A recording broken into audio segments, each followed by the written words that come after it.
The college basketball experience bracketology edition on the Sports Gambling Podcast is brought to you by Bet Rivers.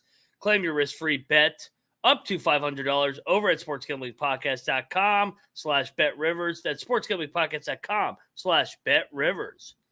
We're also brought to you by Hall of Fame Bets, a sports betting research platform for parlays, props, game lines. Download that Hall of Fame Bets app or visit hofbets.com. Code SGPN to get 50% off your first month and start making smarter bets today. Plus, this Monday and Tuesday, everything is 20% off in the merch store with the promo code CYBER, sportsgamblingpodcast.com, promo code CYBER.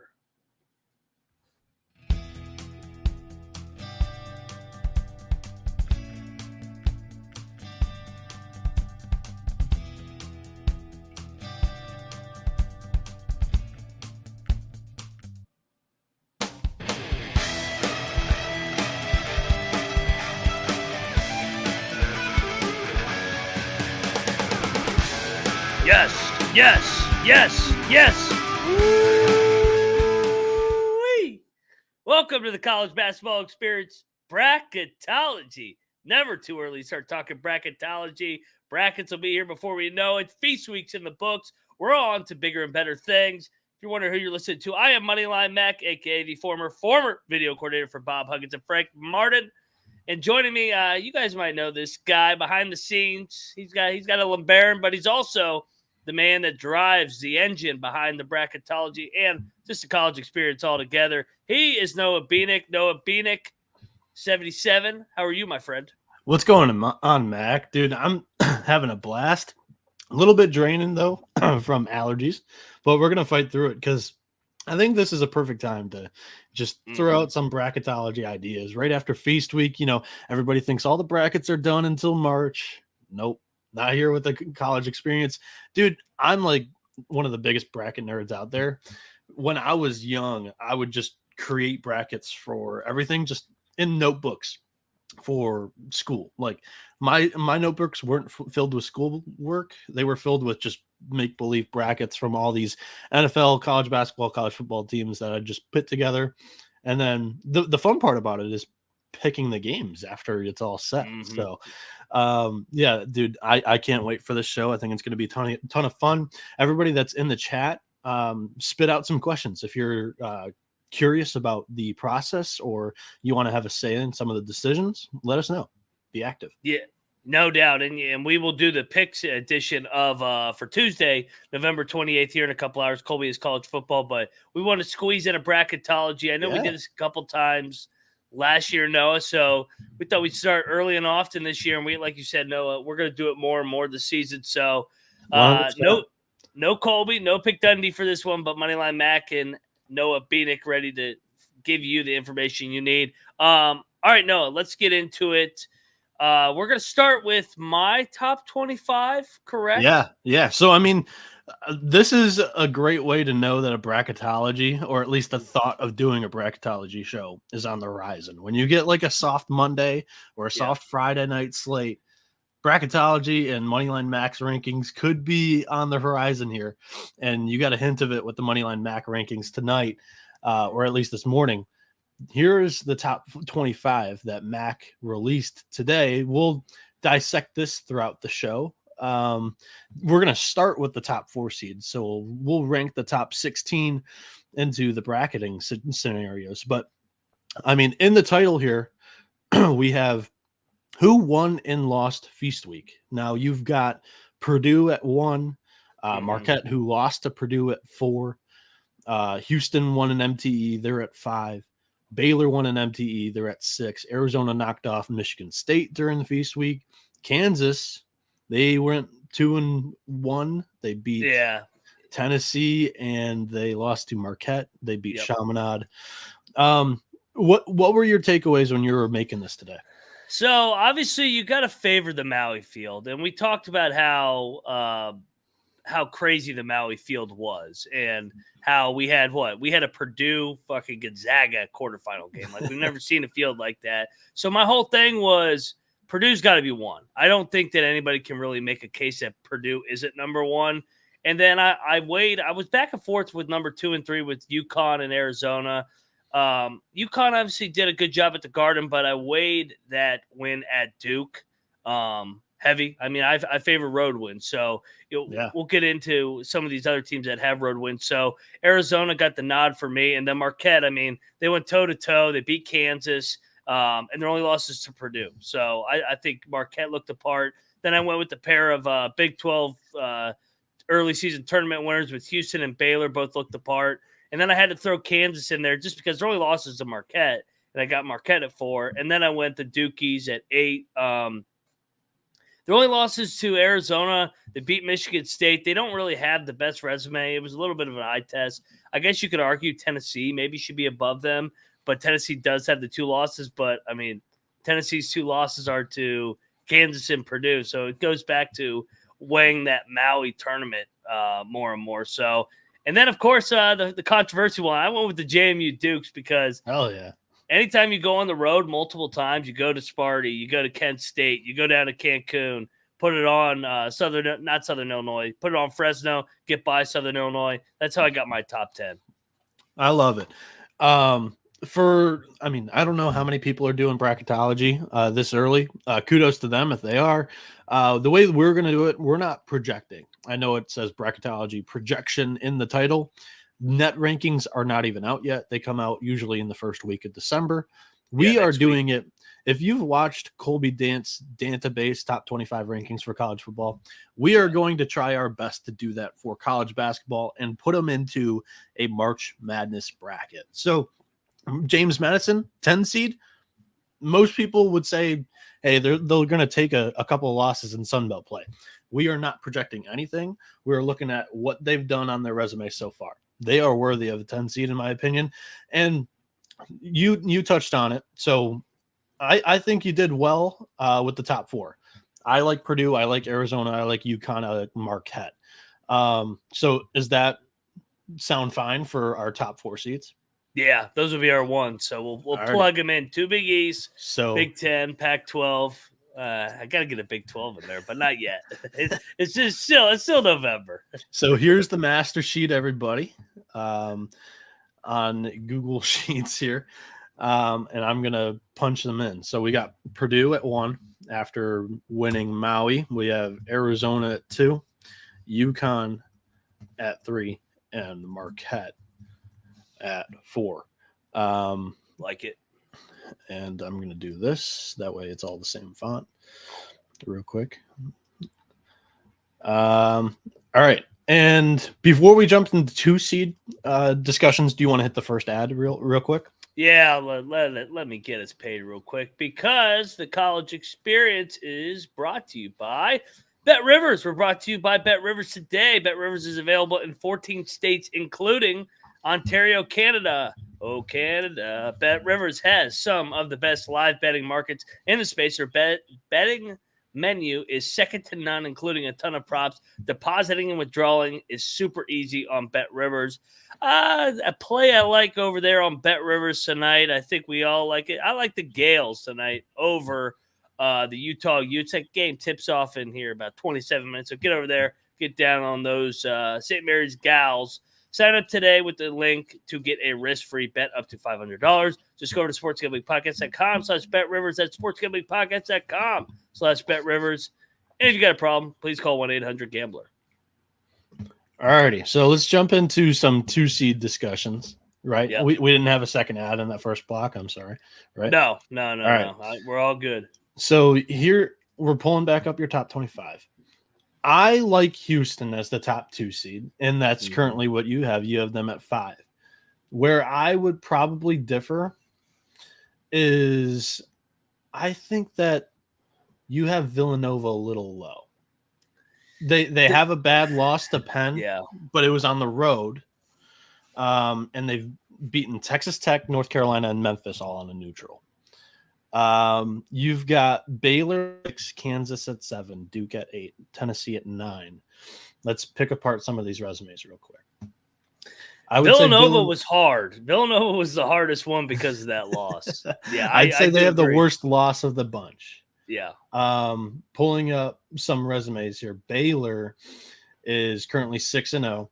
They have a win on a neutral against Auburn. They have a win on a neutral against Oregon State by 16, and a win on a neutral against Florida by 4.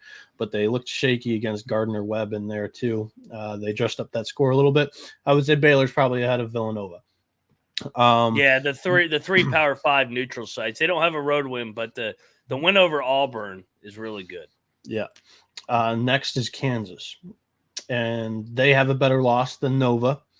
However, struggled with Kentucky, win by 5. They came back. They were down 10 plus in that game. They beat Chaminade. They beat Tennessee by 9. They really controlled that game. It wasn't very close.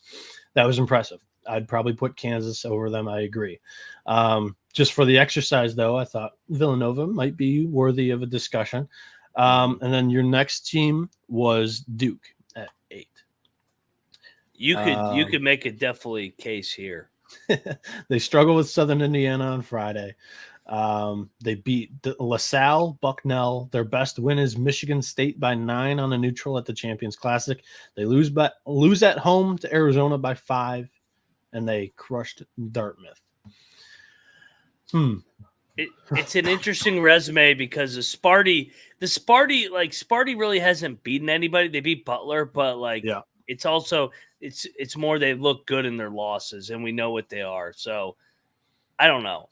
I have no problem bumping Duke out. Let me ask you this: let's take a team like Texas A&M. Do they have a better resume than Duke? Texas A&M. Alrighty. They were a hard team because of the injuries. I didn't know. I mean, they've gone on the road. They went on the road. They even won the game with more of the injuries when they were missing 2 guys. I know. Florida Atlantic, were they completely healthy? Their guy got injured in the FAU game. Coleman got hurt during that game. Yeah, okay. Coleman. And then Radford only played 18 minutes. Did he get hurt in that game? I think he finished, but then he was out for the Iowa State game.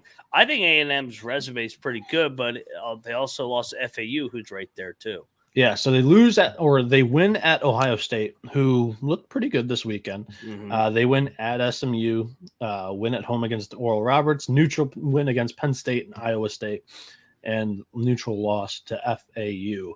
I would say Texas A&M's above Nova and Duke. I agree. Elliot wants to know about Miami. Miami was interesting. I thought about them. They have 3 high major wins over UCF, Georgia, and K-State. But Texas A&M has that road win, so maybe they've got 2 road wins. They've got one against SMU and one against Ohio State. I underranked them. Cam Kerr was right. I don't know how good Kansas State is yet. I'll say that. And they've got a neutral win against Georgia. UCF was projected in the bottom half of the Big 12. I think it's still, we got to wait on Miami. They're 5-0. They have a dominating win against NJIT. They beat UCF at home. They beat FIU at home. 2 neutral wins, Georgia and Kansas State, really weren't that sweaty at all. Big one tomorrow. Yes, sir. Against Kentucky. That would probably be a resume boosting win. Not probably, it will be. So I like Houston, Baylor, Kansas, and then Kansas, and then I like Texas A&M, right? Yeah, at 8. Yep. So Duke, Villanova is in the discussion here. Let's pull back up your rankings to fill in the 3 seeds. We got to look at FAU. I know they have a bad loss, but they got some big wins this weekend. They did. Yeah, so FAU and Villanova, I would probably just buddy group them here. Correct? Yes. Like you're playing on the playground and you're drafting teams, and those 2 have to be separated because they're basically the same player, but you're just grouping them in the same seed line. So pulling back up your rankings, that's what I was doing. Tennessee at 9, James Madison at 10, FAU at 11, and I like Villanova over Miami, where you have Miami at 12. Let's dive into Tennessee and James Madison real quick and decipher these 2. I think those are probably your next 2 on the rung here. Tennessee's got a good road win at Wisconsin. Yeah, that's correct. And then they beat who? They beat I guess they beat Syracuse. And then they lost to Purdue and Kansas, which are two very good losses. So they're 4-2. Neutral win over Syracuse, neutral losses against Purdue and Kansas, road win against Wisco. They destroyed Tennessee Tech and Wofford. James Madison, on the other hand, is 6-0 with a road win at Michigan State, road win at Kent State, then neutral wins against Southern Illinois, Fresno State, and home wins against Howard and Radford. Personally, I like the 6-0 record, no blemishes, and 2 road wins over Tennessee. Do you disagree? No, I don't disagree. I mean, it's hard to penalize Tennessee for those 2 losses, but you make a good point. Like JMU went on the road too. Yeah. So then next on your top 25, FAU. Let's dive into their schedule here. They padded it this last weekend. Yes, they did. Yeah. They have the bad home loss to Bryant by 9. They have a neutral win over Loyola Chicago as they're in person. That was never close. Home win against Eastern Michigan. That was never close. And then they swept the ESPN Events Invitational. 5-point win on a neutral court against Butler. 7-point win against Texas A&M. And they destroyed the Hokies in the final. I like FAU. That's close between them and Tennessee. Yeah. I think you got to go Tennessee just because of the bad loss. And I like the road win on Tennessee's resume too. Yeah. I mean, Wisconsin showed that they're not as bad as everybody thought when they dominated Virginia and then beat SMU. Yeah. So I like FAU Tennessee, FAU, Villanova. Do you have any complaints about that? No. Because you got FAU and Villanova who won their MTEs but have a bad loss. And then we have some undefeated teams that we're about to pick apart. Did we say we like James Madison over Tennessee, by the way? Yeah. You did. I didn't disagree. I mean, I could see the angle. Okay. I like the road win. We got James Madison at 9. Now getting into the 4 seeds here. This is, I think, where Miami gets into the discussion, where we had a question on them. So you have Miami, Gonzaga, Colorado State, great win against Creighton this weekend, and BYU. And I think you want to throw Oklahoma and Mississippi State in that discussion because they're all undefeated and all have good wins on neutral courts over high majors. I like that inclusion there. Let's dive in. So number 1 on your list was, sorry, I have a lozenge in my throat. Miami. Yeah, all good. Miami. Yep. Alrighty. So the Canes, we went through this already. They have home win against NJIT that wasn't close. A home win against UCF. It's a high major win, but they're in transition. And I don't know how good they're going to be. They were projected in the bottom half of the Big 12. Home win against FIU. That was close, but they were kind of looking ahead to the Bahamas, where they had neutral wins against Georgia and Kansas State. I am not blown away by the resume, to be quite honest. I think it's solid. It's solid. It's 3 high major. 3 high major wins. You can't complain about that. I just don't know if there's a great win on that resume. They have an MTE win, and specifically over Kansas State, which could become a great win if Jerome Tang is able to work his magic this year. Next, we had Gonzaga at 14 for you. Did we seed Duke? Did we seed Duke? Did we end up seeding Duke? I didn't know if we ended up. So Duke is in this discussion too. Where did our layout go? Okay. We didn't seed Duke. Shit. Good call. Duke's on the 4 line. Yeah. Duke's got the they got the Michigan State neutral. I would say that's better than what we have to have them behind James Madison, but I kind of like them above Florida Atlantic and Villanova. Do you like them above Tennessee? They don't have a road win. I like Tennessee's road win. Okay. So let's move FAU and Villanova down 1. Now, unfortunately, the buddy system doesn't quite work. That's 12 and 13. So FAU is going to be a 3 seed. Villanova is a 4 seed. We'll put Duke as the number 11 overall seed there. Now we need 3 more 4 seeds. So we are going into Gonzaga's resume here. They have their only blemish is a neutral loss against Purdue, where they were leading at halftime. Purdue opened it up in the second half. They have a home win against Yale, who I'd currently have winning the Ivy. A win against a non-D1 Eastern Oregon. They destroyed Syracuse, and they won a close one against UCLA. How good do you think UCLA is going to be this year? I was impressed. I think Mick Cronin will get the most out of them. I don't think they're as good, obviously, as they've been, but I think that team has a chance to be a good basketball team. Okay. So they've got 2 neutral wins against high majors. And then I like this as a category too. They have a win against a tournament team. Yale, you would have winning the Ivy. Yep. So they've got 3 wins against tournament teams. They're 3-1 against tournament teams with a loss on a neutral against Purdue. Going back to Miami, just to compare resumes real quick.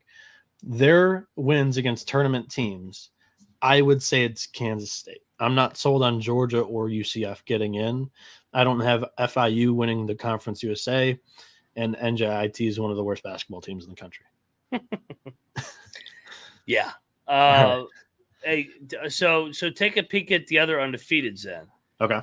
Oklahoma, Colorado State, BYU, and Mississippi State. Those 4 are all right there. So Oklahoma played 4 tomato cans at home. They destroyed every one of them. 2 neutral wins against Iowa and USC.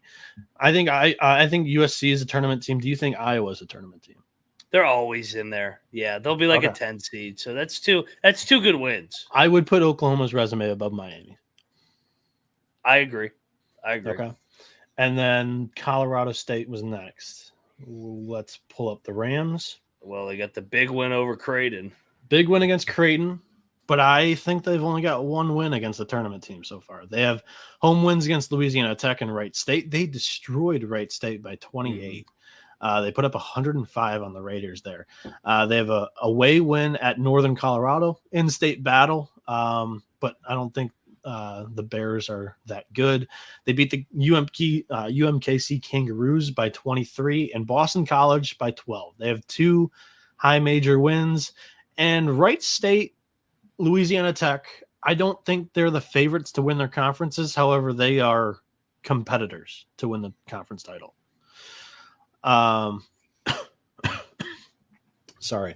So we've got 1 tournament win, 2 high major wins, and 2 more fringe tournament wins.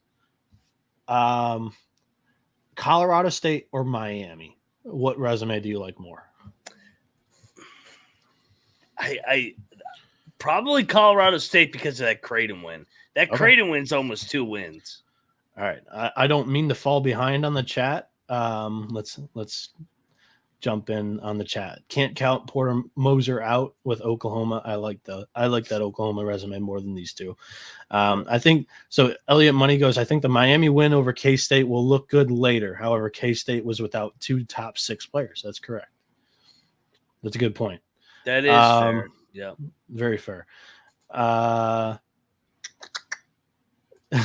Bepp goes, James Madison as a 3 seed baffles me. 6-0 with a good win against Sparty. Yeah. And neutral site wins. Yep. Elliot Money goes, I like BYU over Oklahoma. We didn't get the BYU yet, but they were in the conversation with the undefeateds. And Trey Cranston, as a Colorado State fan, they are overhyped right now. Elliot Money goes, 2 wins against tournament teams, in my opinion, and a shellacking of Arizona State on a neutral court. That's for BYU. Let's jump into BYU's resume real quick before we finish the 4 line. The Cougars have they destroyed Houston Christian at home. They beat San Diego State. It's definitely going to be a tournament team, I think. They beat them at home. They don't. This is the interesting part here.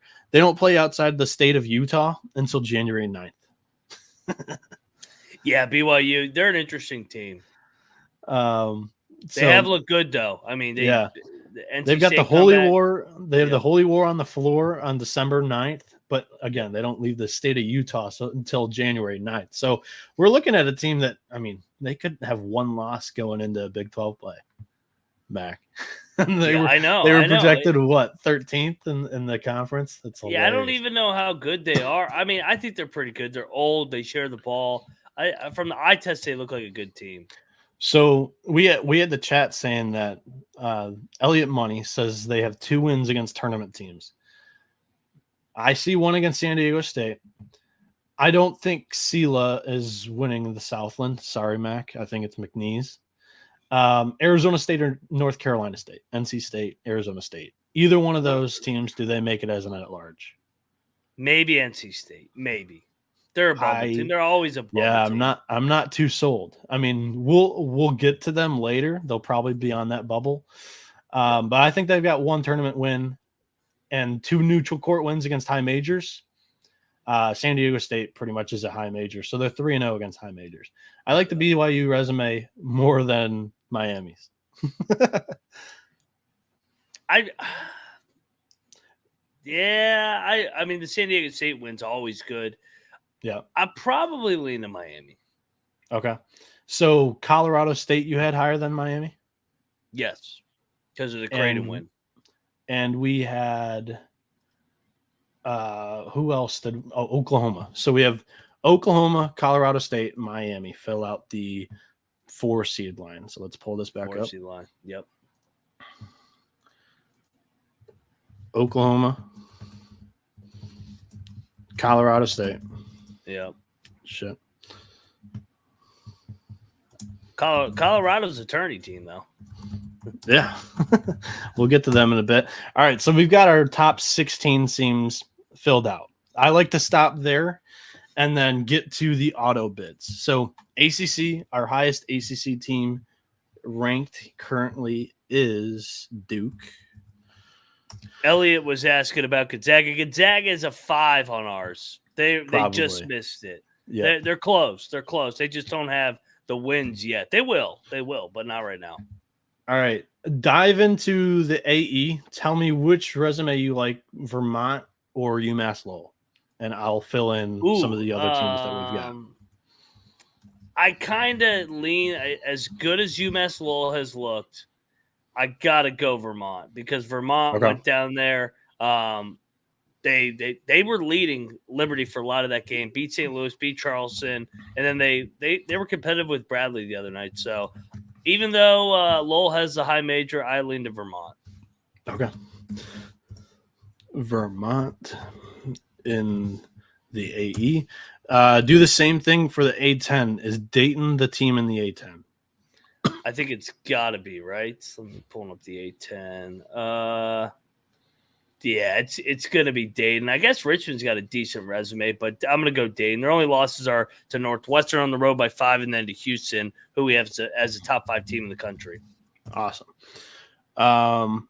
A-Sun, as I continue to fill out our auto bids that we've already filled in here. Atlantic Sun, that beautiful league. Stetson? I mean, Stetson went to UCF yesterday. I think they have the best win in the league. Now I've got to pull this one up.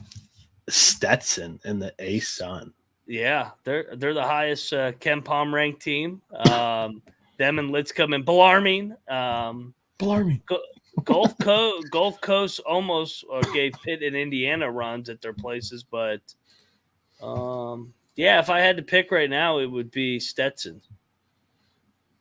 The Hatters. I'm pulling up some. I've got to double check the work. I mean, Lipscomb's looked all right, but Lipscomb doesn't have a win like that. I agree. Yeah. So Stetson loses by 16 to UNLV. They got clobbered by Houston by 31, but Houston That does happens that to to everybody. everybody. Yeah. It doesn't count against you, those motherfuckers. Sorry. So then we've got Lipscomb is up there. I like what you said. Like, they've got a better win than Lipscomb. Yeah. I don't think Lipscomb has, like, they lost by 21 to Bowling Green. That's not a good loss. The Wichita State and Drake losses on the first 2 games of the season aren't bad for Lipscomb, but the Bowling Green loss lately is not. I don't think that one's going to grow on me. Bellarmine 1-5. No. Gulf Coasts look good. I mean, they were right there with Pitt until they self-destructed. They threatened They were right, Indiana too. Yeah, they were right there with Indiana. Queens, Austin Peay, Jacksonville. I'm not putting any of those over Stetson. Alrighty. Now. I guess it is Stetson. I don't love that resume. That's why so it's I November think 27th. Yeah. So Stetson's going to be one of the lower mid majors here. So I'm going to I color code everything, everybody. So I'm going to put a little bit of a red box there on Stetson, just because their resume is not pretty. Big Sky is next, and I'm going to go back to filling in some of these. Big Sky. Let's go. Oh, this one's easy. Weber State. Weber State's got the win at St. Mary's, and they beat Yale. They have 2 losses by combined 3 points to Gardner-Webb and Colgate. That's an easy one. Good call. Big South is next. Radford. I actually think it is Radford, to be honest. Okay. I know Radford went to JMU, who we have as a 3 seed, took them to the wire, lost by 3 at the end. They have a win over Marshall on the road. Got beat by VCU and Carolina, but they were up at halftime, I believe, against Carolina, or it was neck and neck. I guess Winthrop might be the only, or Gardner-Webb might be the only other one. Gardner-Webb, they beat Weber. So, I mean, it's between Radford and Gardner-Webb right now. Longwood at 5-1 does not have a good win yet. No. Asheville's been the biggest disappointment, even though they won 2 in a row. Yeah. I agree. So it's between Andy likes Winthrop. Winthrop just doesn't have the win yet. Their best win is against Elon. Yeah, so they have a 22-point loss to Clemson, who notoriously doesn't really blow out teams. Mm-hmm. They have a win against the non-D1. They have a win against IUPUI, a win against Holy Cross. Those aren't very attractive wins, and a win against Elon, and then another 9-point loss to Georgia, who I don't think is going to be a tournament team. Radford is probably the winner here. It's close between them and Gardner-Webb. Both those 2 teams have looked apart, especially in losses. Were you impressed by High Point this weekend? Yes, but I still like those other teams because of the level of competition. Yeah. I mean, Radford's played road games at JMU in North Carolina. I agree. And VCU. Yeah, I'm good with Radford here. I like Radford. Yeah. All right, so Radford in the Big South. The Big West. But Gardner-Webb's good too, so it's not like we're hating on Gardner-Webb. No. The Big West, you said? Let me pull up the Big West. Where is this damn league at? UC Irvine's 5-1. Irvine. Easy. They got Hawaii's the win at USC. 4-0. USC was shorthanded for that game. Long Beach has a win at DePaul and at Michigan. A couple ugly losses, though. Yeah, but then also you look at Irvine. They haven't lost a game since. They beat Pepperdine, Toledo, and Rice, all on neutral floors at that MTE, whatever that was. Yeah, I like that. So that their only blemish is an opening night loss at San Jose State. Who's a good team, or a decent team. I mean, they got well coached. Yep. So they've won 6 in a row here, and they've got 3 neutrals against Pepperdine, Toledo, and Rice, and a road win at USC. Even the home win against New Mexico State. This is a good resume. UC Irvine. Oh shit, wrong tab. Typing that into. Okay, UC Irvine for the Big West. Mm-hmm. The Colonial, and I'll catch up on the chat. The Colonial. Shit, the Coastal Fuck that. What's close? This one's going to be hard. You can make a lot of different cases. Hofstra is Ken Palm ranked number 1, but they don't have a win. Wilmington was rolling, but then got drilled by App State. Drexel. Andy Bepp says Hofstra or UNC Wilmington for the CAA. Yeah, I think they're the 2 best teams, but resume-wise, I don't know if they have the best resume. Charleston might have showed something here. They could have. Sure. Beating Kent State on the road goes somewhere. I agree. Delaware, no, they've lost 2 in a row. Towson, they're not very good this year. So I like Hofstra's MTE win. Buffalo's not good, but Wright State, they're competitive. In the Horizon, they're a contender this year. High Point has been a nice surprise. That was their 3 wins in that MTE there. They lost at home to Princeton, but Princeton is good. Really good. I think it's Hofstra. Hofstra's 2 losses are Princeton and George Washington, who also been a little bit of a surprise so far. I think we go Hofstra here. Monmouth is like tempting because they have a win at West Virginia and then they beat Belmont, but they're so all over the place. Like they're so up and down. Elliot Money says check out Northeastern. They've got a win at East Carolina. Did Colby pay you to say that? They're 3 and 4. They got a nice little resume. They got a nice little. I mean, they got a chance when we get to league play.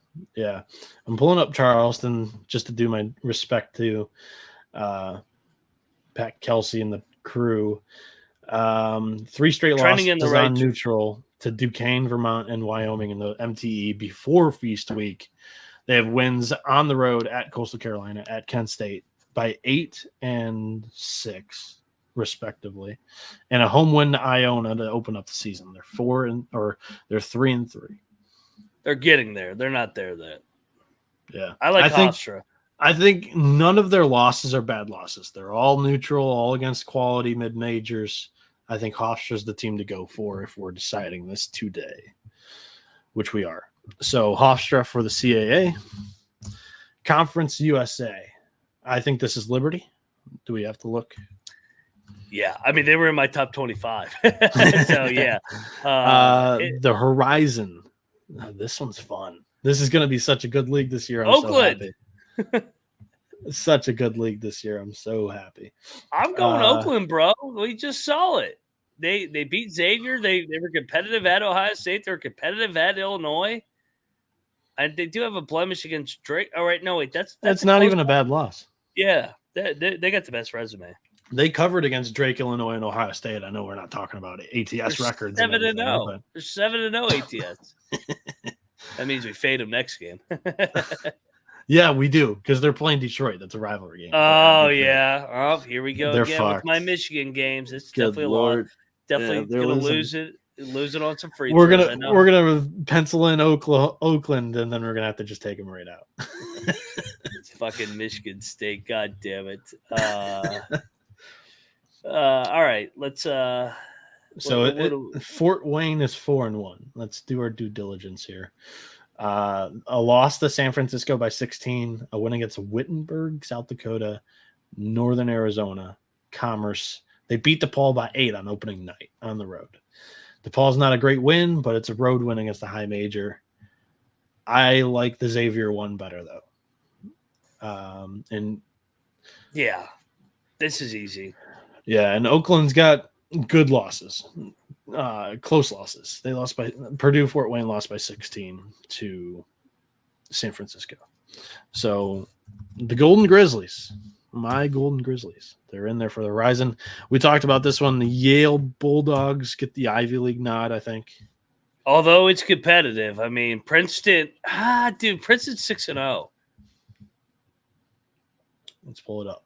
Princeton's 6-0. I mean, they won at Rutgers. They won at Hofstra. They won at Duquesne. I mean, it's got to be Princeton, I think, as good as Yale is. Yeah, maybe. Let's pull up Yale. Yale has a non-D1 against Vassar, win against Kelly LaPepe, a win against Colgate on a neutral, a loss to Weber State on a neutral in overtime, and a win against Gardner Webb in overtime against at a neutral. A road loss to Rhode Island. That's not a bad loss. I'd go Princeton. I think Yale's been competitive in every game. I don't think they've got a bad loss. But Princeton's resume is just better right now. It's a good call. It's good. Good call. Let's go with the Tigers there. The MAC. Good veto. Yeah, the MAC. MAAC. Here we go. We got the Iona Gales. Canisius. It's not fucking St. Peter's after watching them tonight. Marist. It's probably Quinnipiac 4-1. It's going to be Iona by default. Watch. Quinnipiac lost by 21 to UMass. And they don't have a good win. Is it Iona? Is it Iona? Canisius is up there too. I know Rob's talking about that. I mean, Iona doesn't have. Sacred Heart might win the NEC. I have them winning the NEC. It's Canisius because they have to win at the Bonnies. That's the tiebreaker. Yeah, it's a good call. Yeah. MAC, Canisius 3-3 for the Golden Griffins. Win at St. Bonaventure.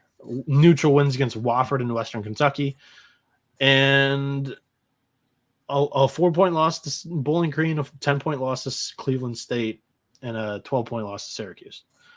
It's a good resume. I don't think they've got a really, really bad loss. I think they're good.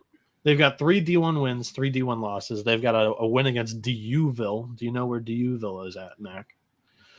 With all your college basketball travel. No.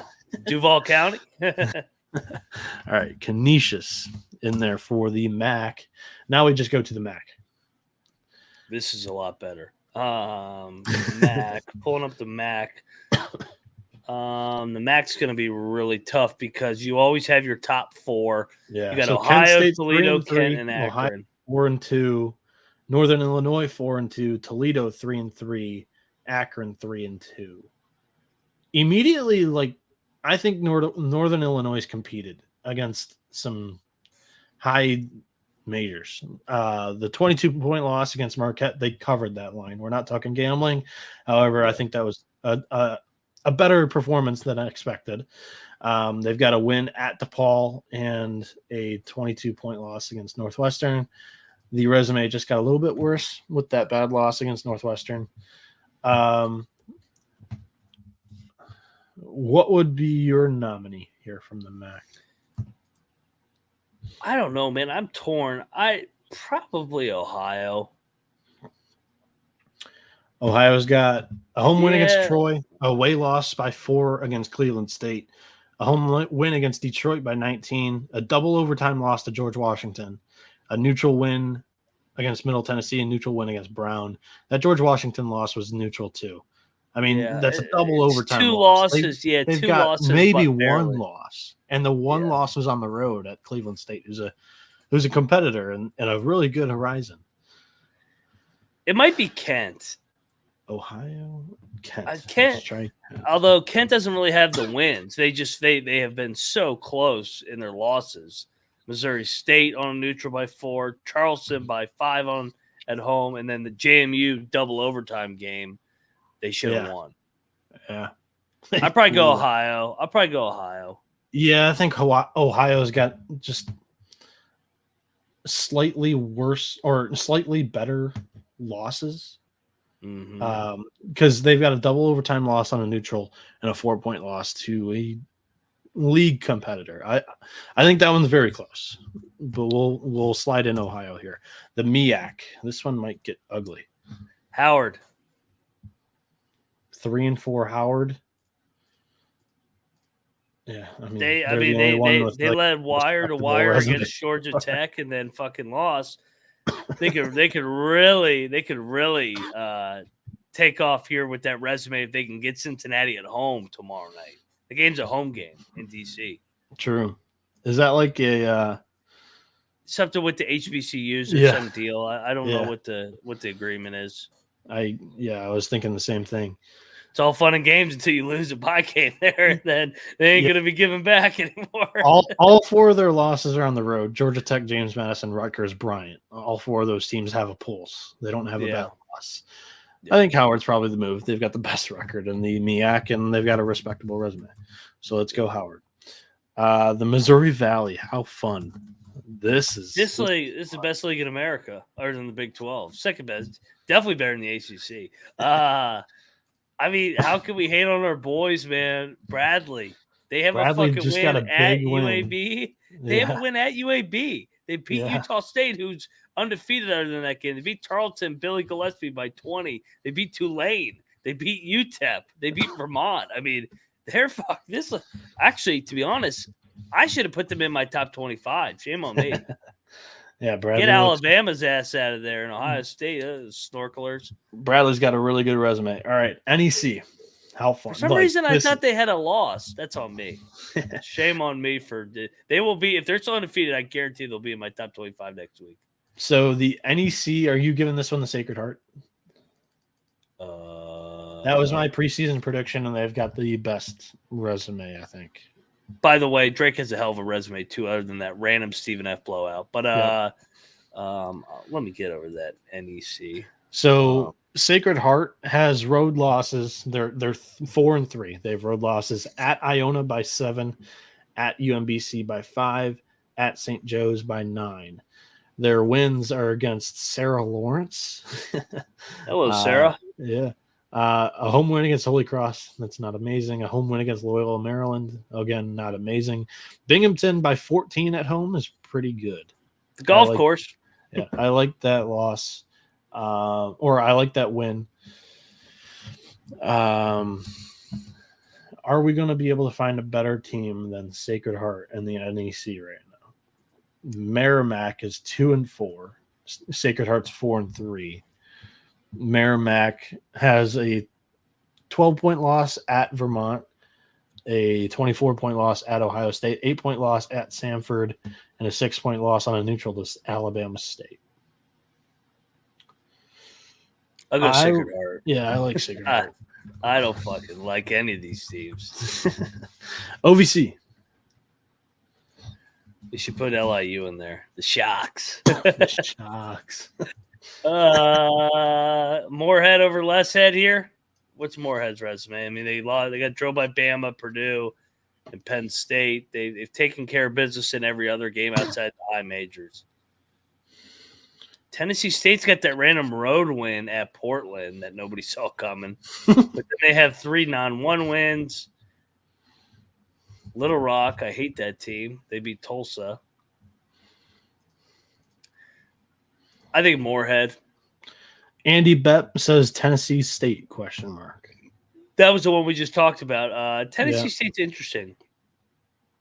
The loss to Mercer wasn't a good one. That's why Moorhead doesn't have a bad loss. They lost to 3 high majors. True. And Moorhead beat Mercer.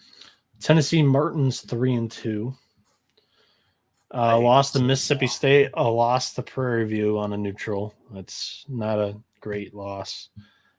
And they have a win against Eastern Kentucky that I was surprised about. 6-point win on the road at the Colonels.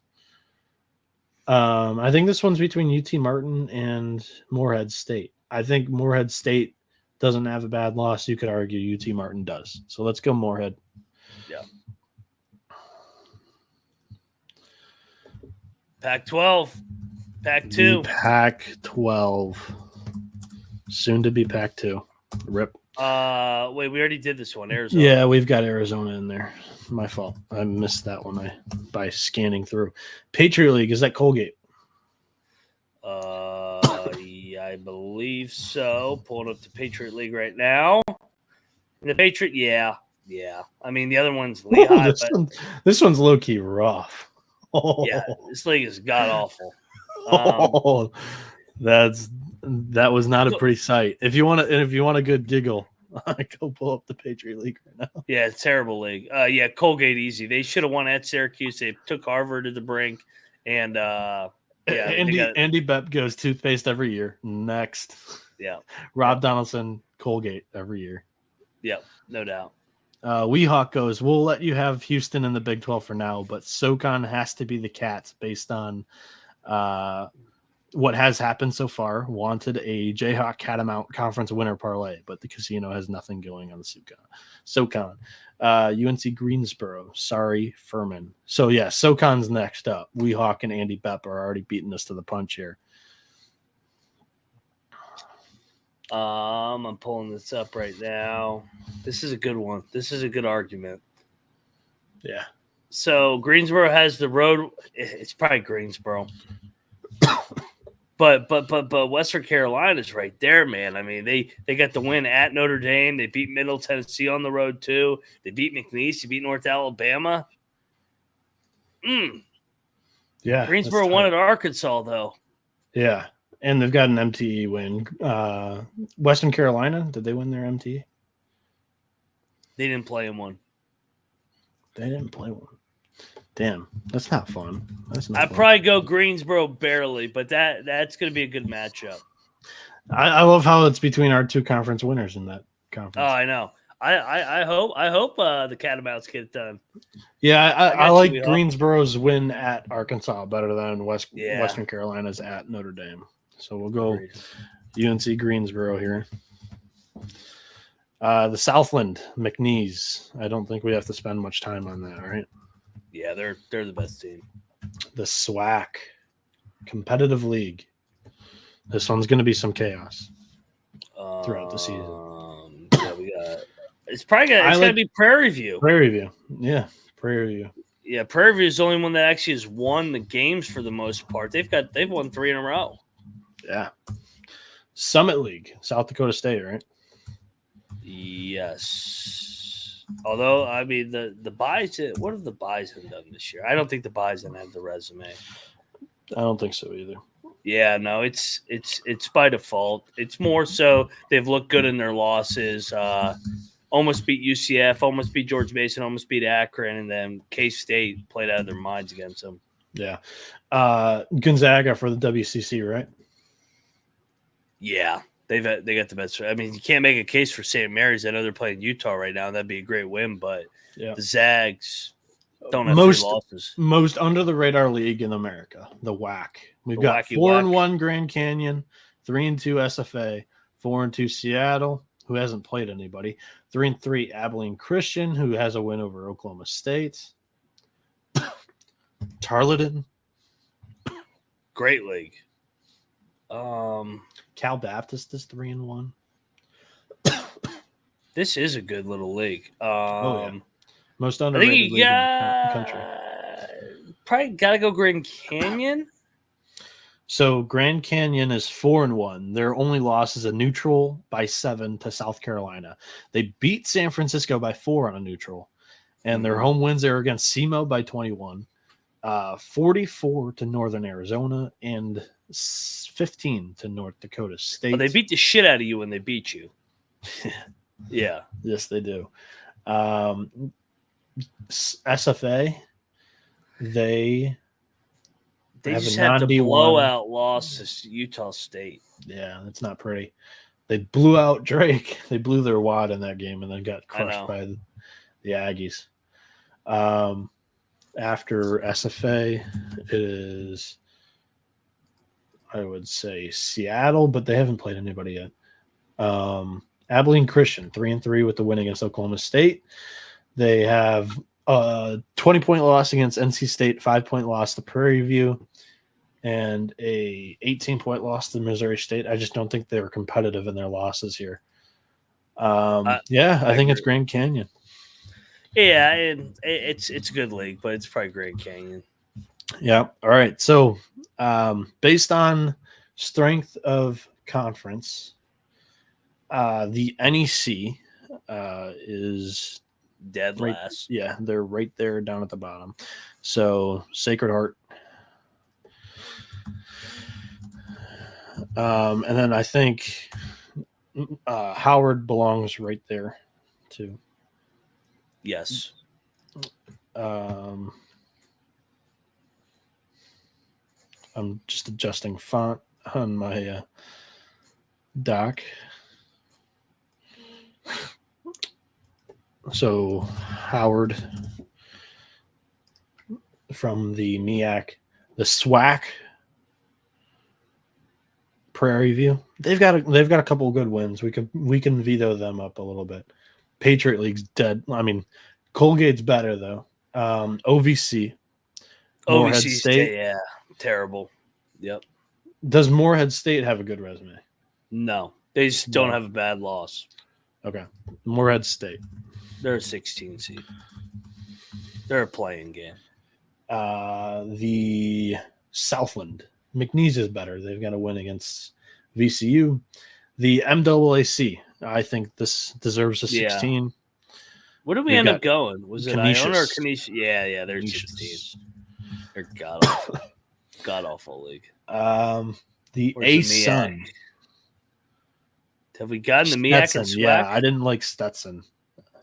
Yeah. I think the I guess we did MEAC. We did MEAC, but Prairie View's got a couple all right wins. And Colgate's better. So I think now's the time for Prairie View. I think they're the best 16 seed out there. Congratulations. Colgate, because their league drags them they're down. Always a 15 seed. They're always a 15 seed. Oh, they're just in a trash-ass league. Yeah, those white guys will just get killed by some athletic team again. America East. Vermont, they're always a 15 or 14. Yep. Yeah. Vermont. I'm going to come in here and color code it. What conference do you think would be next? Would it be? Have we done A-Sun? Yeah, we did Stetson there, 16. We probably got to go to the Summit or Horizon? Probably Horizon. Then Oakland. Then Summit. Yeah, Oakland. Oakland's a 15 seed. I like Oakland as a 15. Does South Dakota State have a couple of good wins? Yes. They do? Okay, so yeah, they're... Actually, wait, no. If I remember Oakland might have a better resume than South Dakota State. Yeah, South Dakota State, I mean, they beat... Yeah, you're right. Oakland is above that. Are they above a 15 seed? Or can we find three worse? I think, actually, I agree. They got to win at Xavier. Let me get back to the power rankings in the league. Who do we have out of the Big Sky? Weber, they're good. They got a good win at St. Mary's. CAA, the Colonial. Yeah. They suck. Hofstra, yep. So South Dakota State, yeah. Hofstra. And then I'm good with giving the Horizon or at least Oakland from the Horizon, the last 14 seed. Well, then I don't think got to go Big South to Radford as a 14. Yeah, Radford. I like Oakland over Radford. They've got to win. I agree. Correct? Yep.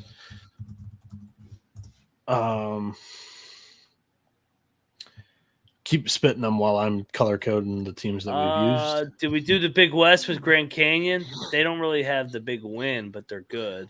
That's correct. I think 14 seeds like perfect for that. Yeah. Yep. Just to check it off. And they're better than the Horizon. Yeah. That league is very good. Very under the radar. Colgate. We used them. Check them off. For those watching on YouTube, I am just color coding the team, or for those listening to the audio, I'm just color coding the teams that we've used. All right. So after Oakland, we said what? After Oakland, so what do we have left mid-major league? I think we should be only down to like 4 or 5 now if we go. So whack. Did we do Greensboro? Canyon? Oh, McNeese. McNeese has to be down here, right? McNeese has a win though. Greensboro. Oh wait, Greensboro has a win too. All right, Oakland has a win too. I think this is the spot where we're talking about either good teams from good leagues or good win. Let's go McNeese. I would put good teams from good leagues above good win. just how I would do it. Yep. So McNeese is out. So then, who are we talking? We're Greensboro, talking Grand Canyon. You can highlight JMU. We already did JMU and Gonzaga. Correct. And at the bottom. And A&M. Yeah. No, we haven't done Gonzaga yet. They didn't. Oh shit! Yeah, but they're not in this discussion. Yeah. Arizona's done. So Noah, real quick, who are we between? We're between. Did we do Weber? Grand Canyon, Greensboro. Weber. Let's throw Princeton into this group. Yep. Irvine and Weber.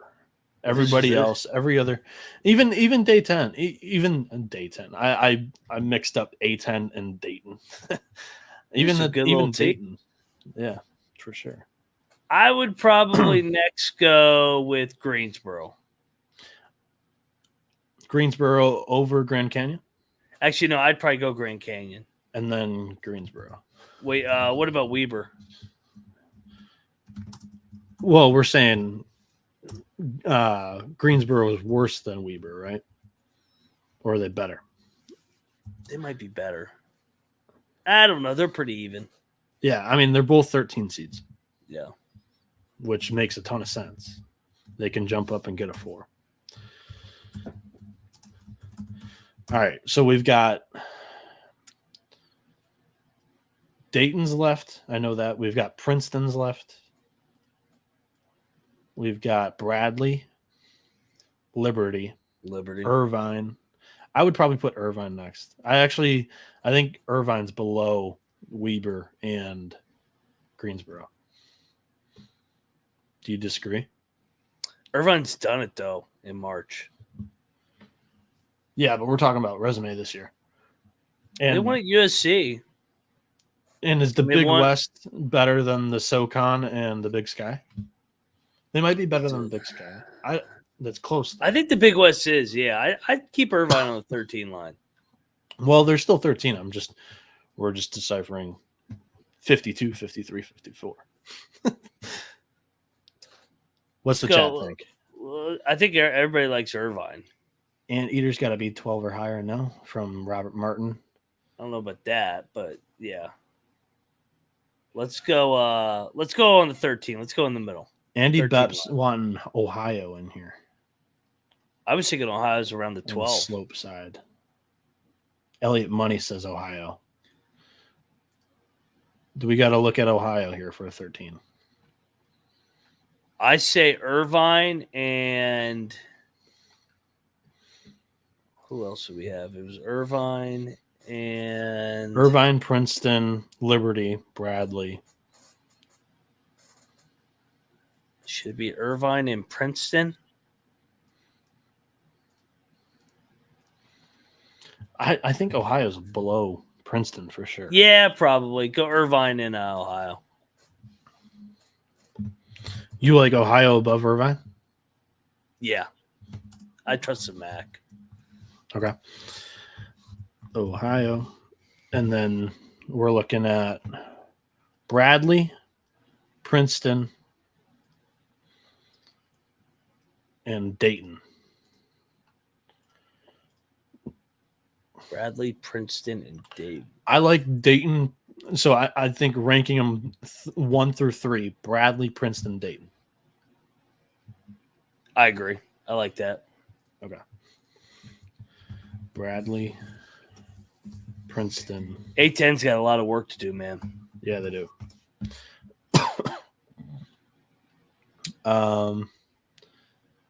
FAU we already used. Dayton, Purdue's already gone. Just checking off all the boxes. Liberty's probably in at large.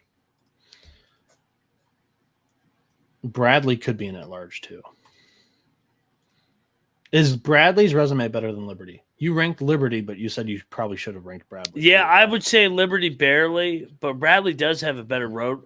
Bradley might be. Let's keep Bradley off. They could be in that large here. Do you want to do the same with Princeton? I don't think Princeton's in at large yet. Okay. Alrighty, let's jump into back to the fives. So Gonzaga was left that we didn't. Or do you want to hit an ad before we jump into the middle? Yeah, let me hit an ad. I might need to go get a cold one too. The college basketball experience is brought to you by Underdog Fantasy. Underdog Fantasy. Every single night when you guys tune in with us, you can play alongside and make your favorite picks all season long. NFL, NBA, NHL, college basketball, or college football. Simply pick higher or lower and on your favorite players' fantasy stats and cash in. Noah, I know this is hit or miss all the time. I had the high for Aiden Mahaney tonight. So I don't know if there's going to be any. So, yeah. I don't know if there's going to be any props out for tomorrow's games yet. I haven't looked.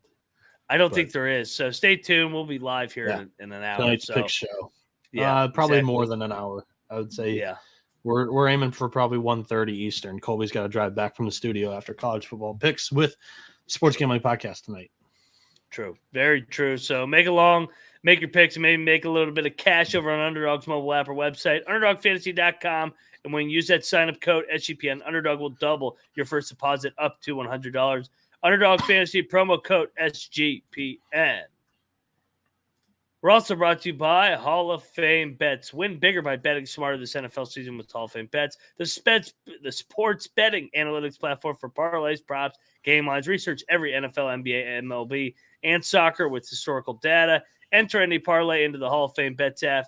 Revolutionary parlay optimizer tool to get hit rates broken down by each leg, as well as an expected probability for an entire parlay. Sort all the players by hit rates with each and every bet, so you know which ones have the better value. Stop betting in the dark and win over 30,000 users researching with Hall of Fame Bets to craft a more intelligent, data-driven parlay.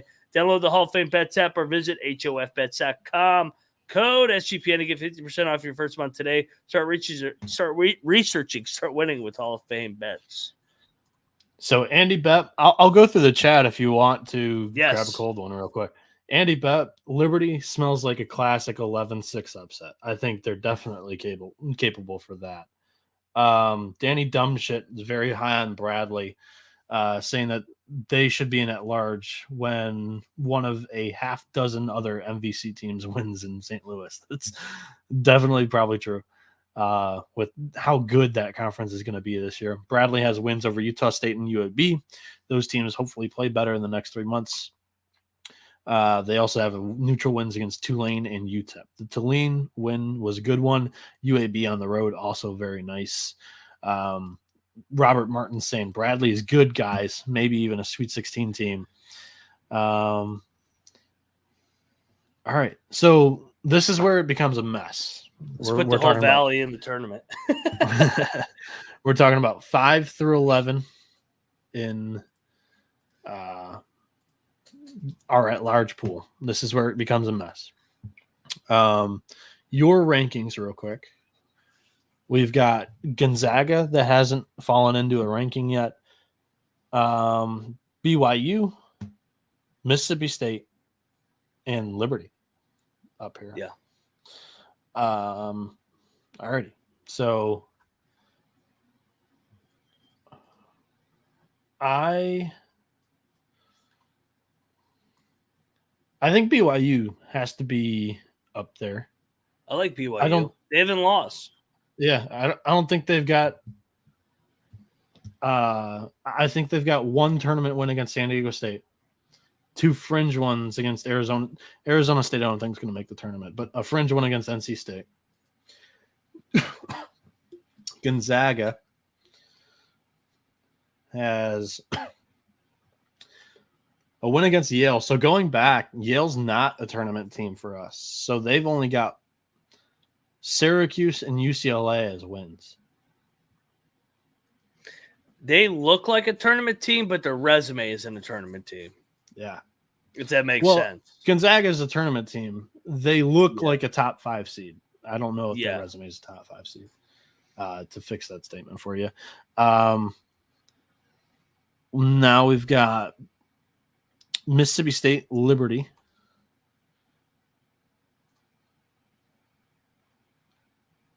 Mississippi State's 6-0 with neutrals against Washington State by 12, against Northwestern by 9. They won their Mhm. MTE. They also beat Arizona State by 15.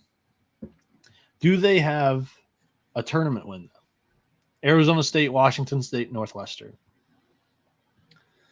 Probably. I mean, do you consider Northwestern a tournament team? They're going to be a bubble team. I think they're bubble. I would have them on the right side of the bubble, I think. Yeah. Mississippi State is another. Elliot look Money good. says BYU's got to be the number 1 5 seed. I think I agree there. Liberty's just got a bunch of good wins over quality mid-majors. Furman by 14 on a neutral. Mm-hmm. 12 against Charlotte on a neutral. 17 against Wichita State on a neutral. 10 by Vermont on a neutral. It's a good little resume. Yeah, it is. And they play FAU next on Thursday in an MTE. Yeah. Road game, though, at FAU. I'm just going to toss a team in here. I'm going to look at San Diego State. They've got the 1 loss against BYU, who's good, but they've beaten St. Mary's. Neutral win against Washington. Neutral win against Cal. That's 1 tournament win. I mean, we're talking about teams that are fringe any tournament wins. I like that, but we got to rank them behind BYU because yes. it's head-to-head. Yes. Mississippi State, let's go back to that real quick. They've got 3 high majors: Arizona State, Washington State, Northwestern. That's better than San Diego State. I think we got to go BYU,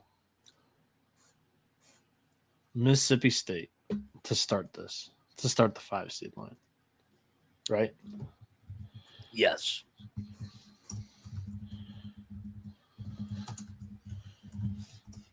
All right. And then we have Gonzaga in contention.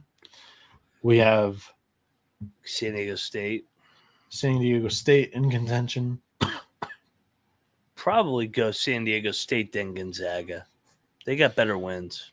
Liberty, is their resume better than Gonzaga or San Diego State's? I don't think so, just because of the quality of competition that those other ones have played. Liberty's played like solid teams, like Bradley. Bradley's played solid teams, but they don't have the big games on the schedule. Okay. So if you finish off the 5 line, who would be your next 2 teams? I would go San Diego State, then Gonzaga. Elliot makes a good point. I was just getting ready to throw Carolina in there because they have a okay resume. The Tar Heels have the neutral loss against Villanova in overtime by 2. They've beaten Arkansas on a neutral by 15. They beat Northern Iowa by 22 on a neutral. And they have home wins against Radford, Lehigh, and UC Riverside. I think they've got 6 seed. They've got 2 wins against tournament teams, and one of them is Radford. The loss isn't bad. Overtime against Villanova and on a neutral. I think this is probably a 6 seed, though, like you said. Yep, 6 or 7. As of this moment. I think I like Gonzaga more than teams we've listed. No, I don't. They don't have a good win.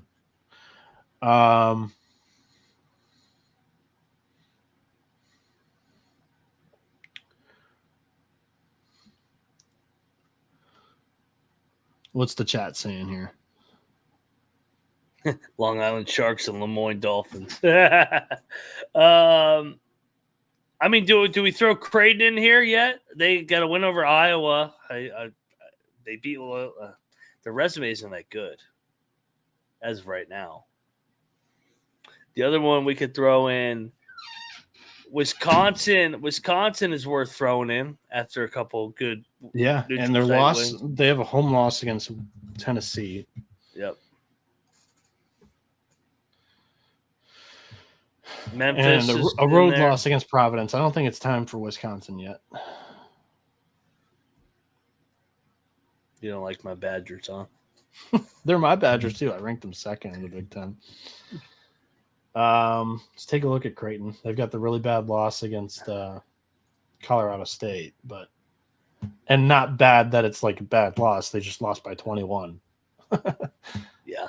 They have a win against Iowa, who's a fringe tournament team, and then 4 just nobodies.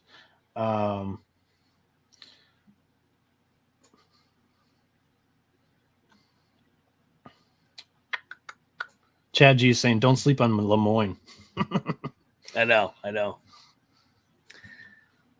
I think San Diego State's next. Yeah. All right. So San Diego State. Yeah. And we like Gonzaga next. You have them 14 in your rankings. Did you like Gonzaga or Carolina better? I don't think neither one blew me away, knocked my socks off. I'm pulling up North Carolina again. We'll go Liberty? They have a win against Arkansas. I think North Carolina is a little bit better than Liberty. I do too. Let's go North Carolina, then Gonzaga, then Liberty. Yep.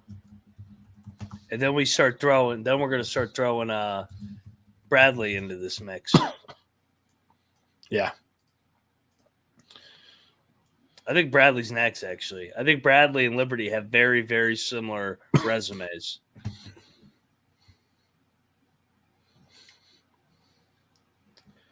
Bradley.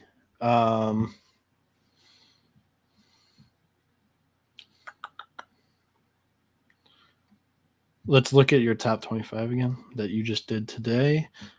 We've got Creighton, San Diego. Oh, we did San Diego State. Creighton, Ohio State, Alabama, Bradley. Yeah. Those are the next 4. Yep, Ohio State's up there.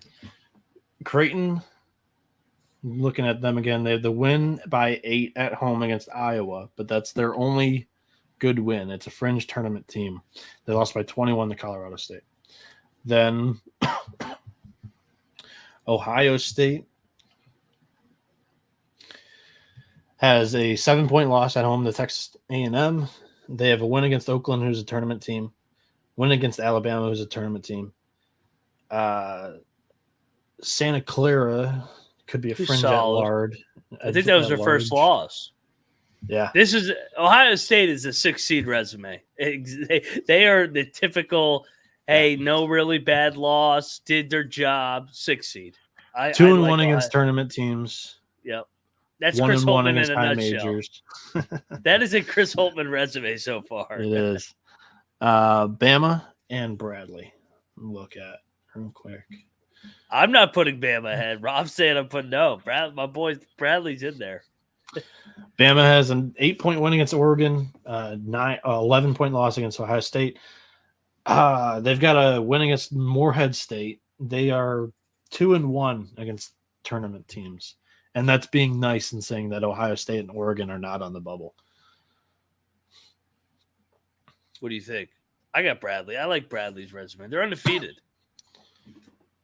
I like those wins over the road wins. I value the road wins. They hit the road. They won at UAB. And then I guess that was their only road win. But they won. Is UAB a tournament team? I think UAB is a fringe tournament team. But they're probably a bubble one. I wouldn't say they're a tournament right now.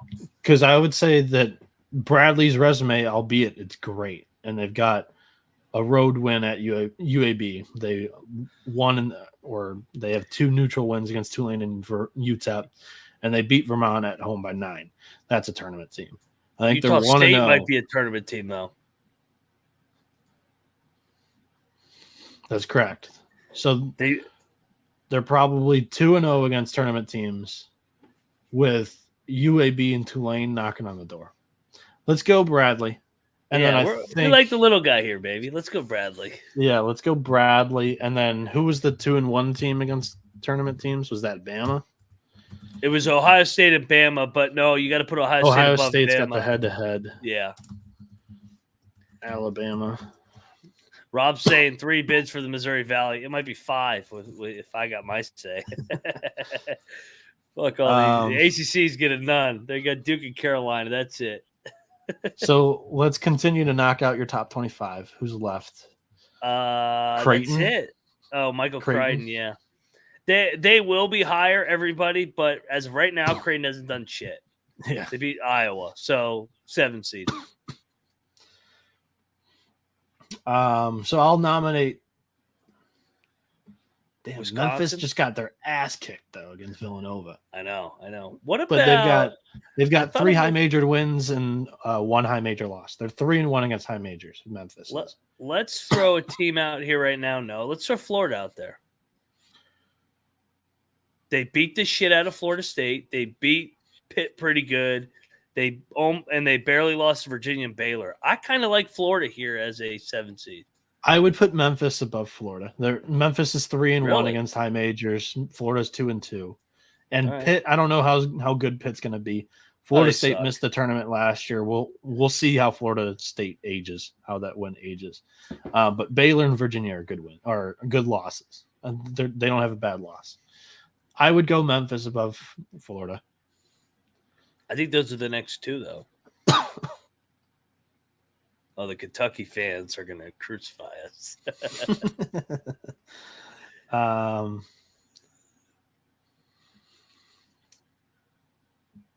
Their resume does suck. I just pulled Kentucky's up. Their resume sucks. Yeah, they've played tomato cans. Like, they've got Miami, Florida next. Win that game, then we'll talk.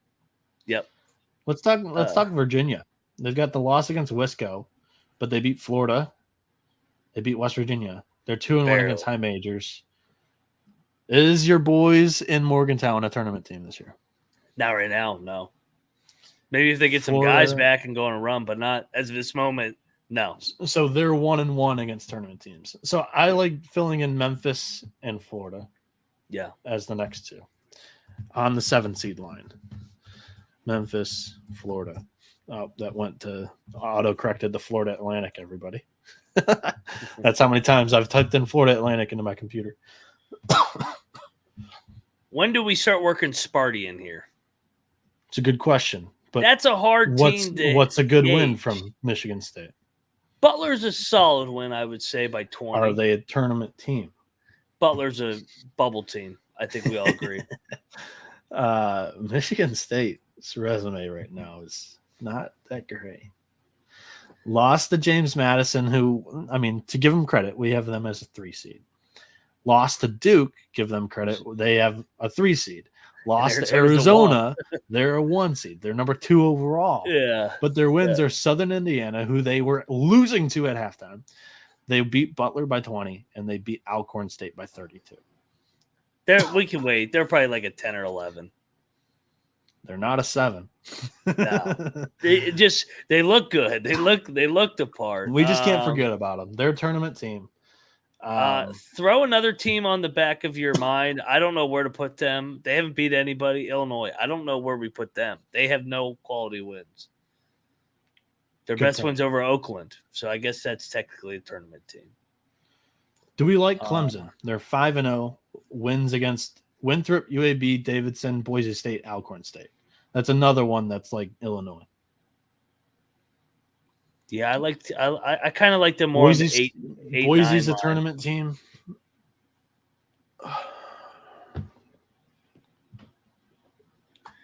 What about Auburn? Auburn's a good question. Auburn's beat Notre Dame. They're not very good. St. Bonaventure's is a solid win in New York, and then they took Baylor to the end. Yeah, that's their only blemish on the resume. I don't think it's time for Auburn yet either. Their only high major wins against Notre Dame. Yeah, they don't have a tournament win. Is this time for Wisconsin? Well, then I think you got to put Providence in there. Yeah, that's a good point. Wisconsin is 1-2 against high majors. Providence is 2-1 with a win against Wisconsin. I think you got to put Providence in the 8 range. Yeah, we're talking about a last 7 seed here. Providence, Wisconsin are so Providence is in the discussion. Wisconsin's not.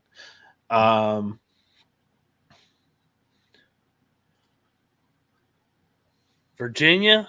Do we want to go back to Virginia?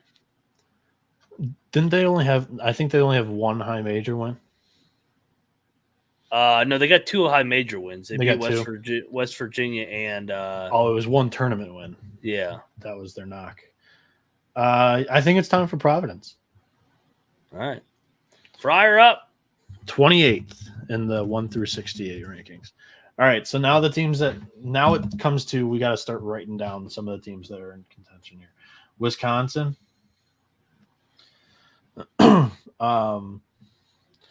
We threw out Clemson. Clemson's in there. Virginia. Put Auburn on that list. Auburn. I'm going. I got Ken Palm's rankings pulled up. Do we rank? We ranked Alabama. We ranked Tennessee, BYU, Kentucky. Whenever we get there, I don't know if Kentucky's going to make it. Yeah, Kentucky's on the bubble. Kentucky and Sparty are in this. And Michigan the State. Yeah. Yep. You win that Champions Classic game, then we're talking. But then you'd be like a 4th seed. Illinois, you throw them on there. I don't know when we rank them. Illinois. Throw the Texas Longhorns on there. I don't know where we rank them. Texas's best win right now is Wyoming. I know. I don't think you put them in. TCU 6-0. They looked the part, but they haven't played anybody. UCLA, their best wins against the Long Island Shocks. USC, throw USC on there. USC. Colorado.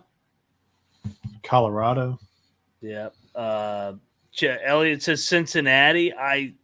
They're undefeated. Do they have a good win? Georgia Tech's their best win, but Virginia Tech. They just lost to FAU in the MT final, but they had a good weekend. They did have a good week. Iowa State, Boise State. They have a loss to South Carolina too. That's not pretty. I think you got to throw Iowa in there. I know Iowa's not sexy. They're 4-2, but they beat Seton Hall.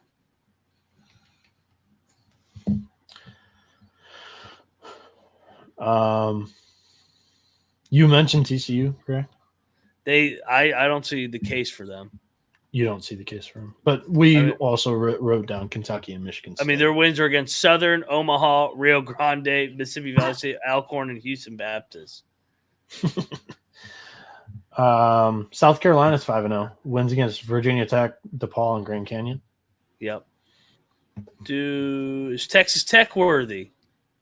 I don't think that Michigan's their best win, and I don't think that's a good win. Okay. Kansas State. K-State you probably could throw in there. They are 4-2 with losses against USC, Miami. Their best wins Providence in overtime. They have a win against South Dakota State. It's a tournament team by 20. They are 2-2 against tournament teams. They're in the field. Yeah, Kansas State's there. Hello. Yeah. They've got 2 tournament wins. Not many people can say that. Facts.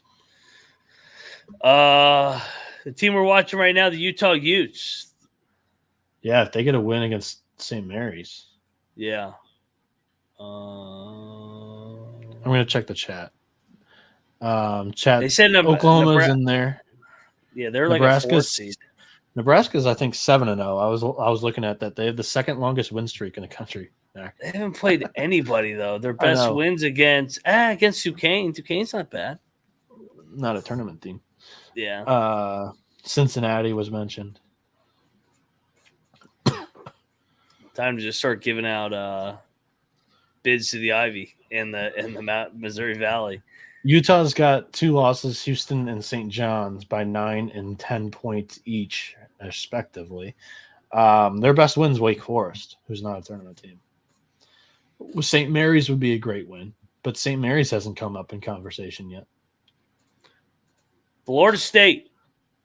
Is St. Mary's missing the tournament? If it started today?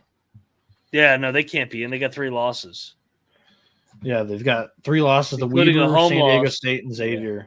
Their best win right now is New Mexico.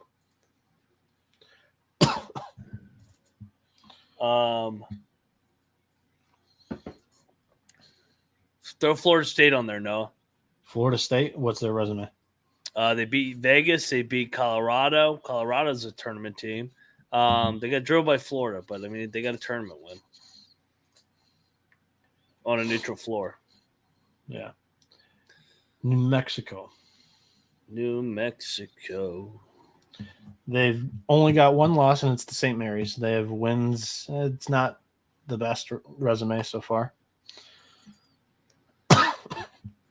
Can't be in. Elliot Money says Nevada. Nevada's got a good win, don't they? Didn't they win at Washington? Yeah. I think you got to throw them on there. So they're 4-0. They have a win against Washington by 7 on the road. Their other 3 are Sacramento State, Pacific, and Portland. Rob Donaldson saying Utah State should be in. Close loss with Bradley and wins against SFA, Akron, and Marshall. I don't think it's a tournament like those people are 3 good wins. People want NC State. They don't have a win though. Yeah, no. Their best wins against fucking Bandy. Yeah. If the tournament ended today, neither of those resumes are good enough to get in. St. John's. They have a loss to Michigan. A bad loss. I think Michigan might be in. Be in. No. Texas Tech might be in, man. You gotta put somebody in. Yeah, we do have to put. It's come to that point where it's like, shit, we got to put somebody in. West Virginia. Just kidding. Did we mention Utah State? So Rob mentioned them. That's right. Iowa State hasn't beat anybody. Iowa State's resume is not good. Yeah. I thought about Iowa State. And they can't win away from home. Yeah. We've just figured that out. Time to go to the Valley. Yeah, honestly, just start digging up some resumes from the mid-majors. I told you, this is where it gets muddy. Get Drake in there. Drake's resume is... They beat Oakland, they beat Akron, and they just lost. They got one loss against Stephen F. So they have a win against the tournament team in Oakland. It's not the greatest win, but it's a tournament win. Rob goes, to be fair, if we're only talking wins and not valuing close losses that much, Tennessee needs to be booted from the top 10. They have a good win at Wisconsin, though. Yeah. I know Rob's a Wisco hater. Wisconsin's good, man. They're not going anywhere. Those white guys are going to finish top 5 in the Big Ten. He just hates you because he's an Iowa fan. All right, here you go. Here's some resumes from the Valley, the good old Valley. Missouri State's got wins over Kent State. I guess that's the only one that they got. Indiana State. Who's Indiana State beating? They beat only Toledo. God damn. Nobody. Southern Illinois, maybe? No. Drake's in there, man. Yeah. They beat Oakland and Akron on neutral floors.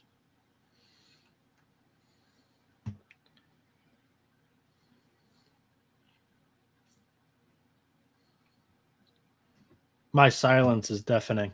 I know. I'm like waiting for a fucking response. Let's revisit some of the mid majors that we've already had ranked. I think some of those resumes might be better. Princeton, Dayton, Ohio.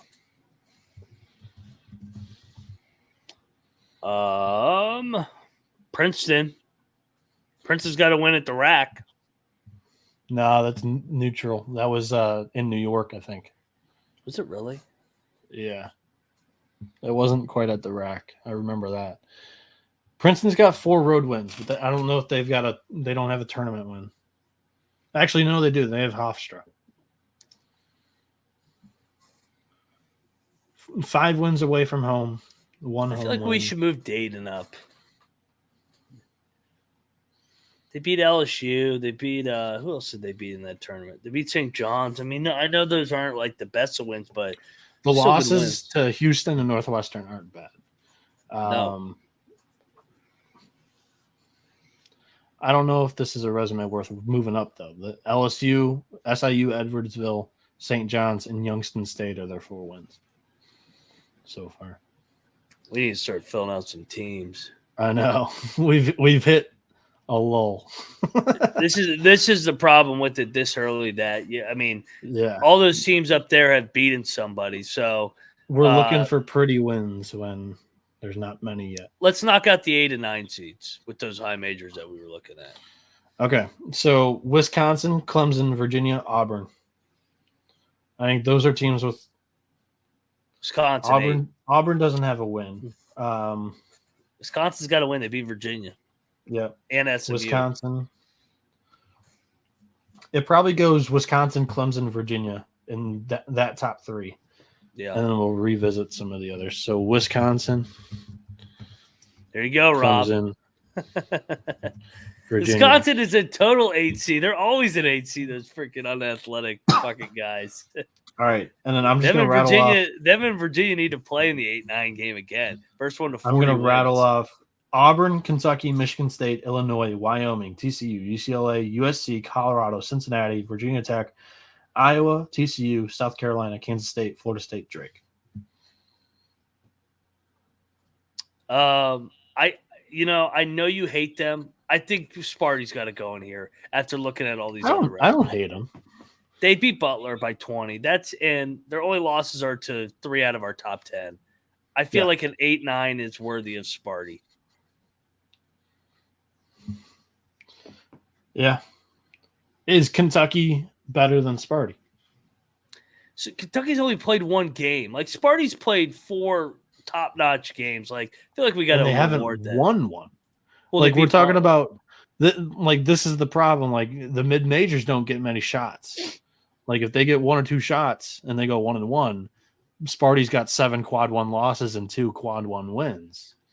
Like when we get down the road, that changes. When you get opportunities, you got to do something with it. I mean, beating Butler by 20 is a good win. That's better than any win Kentucky has. Yes, you're right there. Kentucky's beat like fucking Commerce. Kentucky's 5-1. They were beating Kansas by 15 at one point during that. Could have. I mean, Sparty was up with 4 minutes to go on Arizona. That's a stretch. They were losing most of that game, but they were winning with 4 minutes. I mean, they were winning for maybe 2 minutes of that game. Hey, they had to leave with 4 minutes to go. I think Sparty's going to go here. All these other teams. I won't argue. They've got 3 good losses, but at some point they've got to pick up a good win. They will. They always do. I know you hate them. At some point, like the clean resumes without a bad loss, like Illinois, TCU, have to get in here. Yeah, I guess. We already ranked Creighton, didn't we? Yeah, Creighton's up there, right? Or did we? Did we skip Creighton? Did we skip Creighton? Their only wins Iowa. So if we skip them, it was... Actually, they're probably in that 8-9 range as of this moment, like you said. Yeah. I mean, we skipped them. It was warranted. Then we forgot to come back to them. I forgot to write them down on our list. What do you think, 33? Their loss to 21 to Colorado State. Their best wins Iowa by 8 at home. I mean, even that one's like not... They're probably a 9 seed. I wouldn't put them over Michigan State. Yeah. All right, let's put them at 33. Michael Crichton. All right. Is this the Florida State, Auburn range? All these teams that we're like, what the fuck do we do with them? I like Illinois, TCU. I mean, they haven't scheduled anybody. They haven't played anybody, but they haven't done anything to get a double-digit seed, in my opinion. Yeah, Cupcake City. I know, but... I guess you could throw Iowa State in there then. I mean, Iowa State's done the same shit. They just kind of got exposed by good competition this week. Yeah, I guess. Iowa State. Did we do K-State already? No, they're 1-2 against good teams. Did I write down K-State? I didn't. I did. Okay. Iowa State's best win is VCU on a neutral by 4, and they were losing most of that game. They lost by 9 to Virginia Tech, and they lost by 4 to Texas A&M.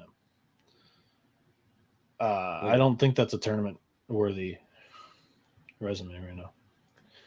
Fair. Are you against TCU and Illinois getting in? Just because they didn't schedule anybody? I don't think we can put TCU in. That's the worst schedule I've ever seen in my life. It is really bad. Yeah. No, I think we can't put them in. That's a joke. I mean, if you lose to any of those teams, it's so embarrassing. Illinois lost at home to Marquette, beat Oakland, who's a tournament team. That's a good win. So Illinois should be in. They at least have a win over somebody that's worth a fuck. Yeah, that has a pulse. Yeah. They're 1-1 against tournament teams. I'll start tallying these up for these teams. Let's go back to Wyoming. I think they've scheduled well. Did they knock anybody off? I can't remember. Who, Wyoming? If you're going to put Wyoming in, you got to put Texas in. So they lost to St. Louis. They lost to Texas. Wyoming has wins against Charleston and Furman, so they don't have a tournament win. Texas beat Wyoming by 23. Their only losses to UConn by 10. They beat Louisville by 1. Texas doesn't have a good win yet. No, not really.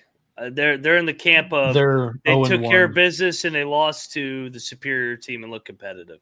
Yeah, they're 0-1 against tournament teams. You mentioned them. Let's go to Florida State.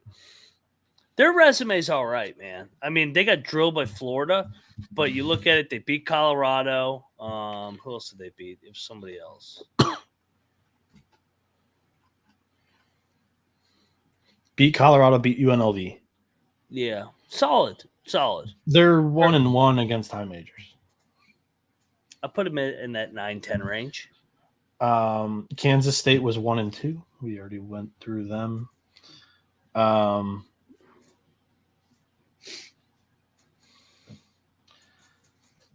UCLA. They're intriguing. They don't have a win. Their best win is over the Sharks. And I'm not kidding you. Lafayette and St. Francis and Chaminade. Good Lord. 2-point loss to Gonzaga, 4-point loss to Gonzaga. Do they get Michigan State treatment? Michigan State does not have a good win. They've got Butler. No, sure. I mean, Butler's played better than any of those. That's correct. Those are fucking 300 net teams. Trey's asking about that in the chat. Texas' best win is who? Wyoming? Yeah. I mean, Butler's a top 50 fringe team. Yeah.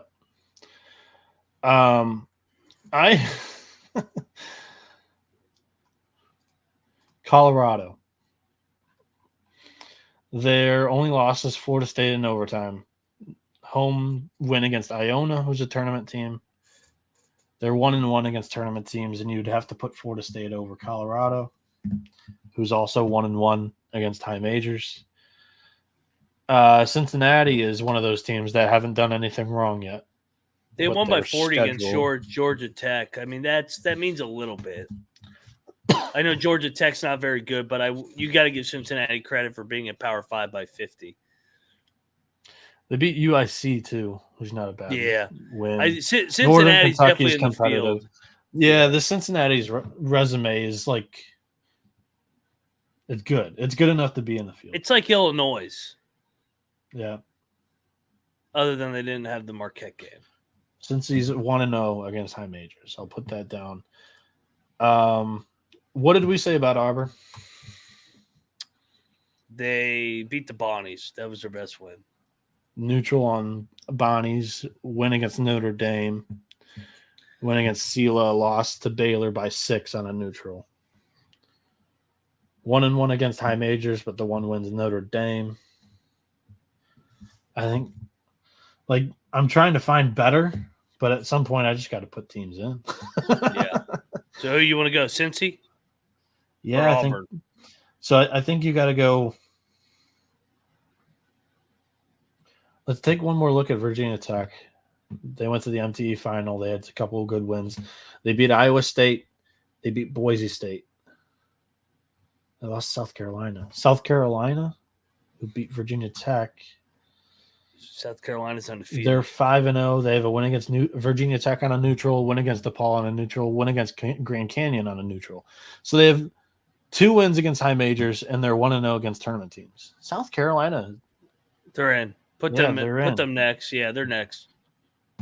Yeah, I like South Carolina. Yep. They're a 9 seed.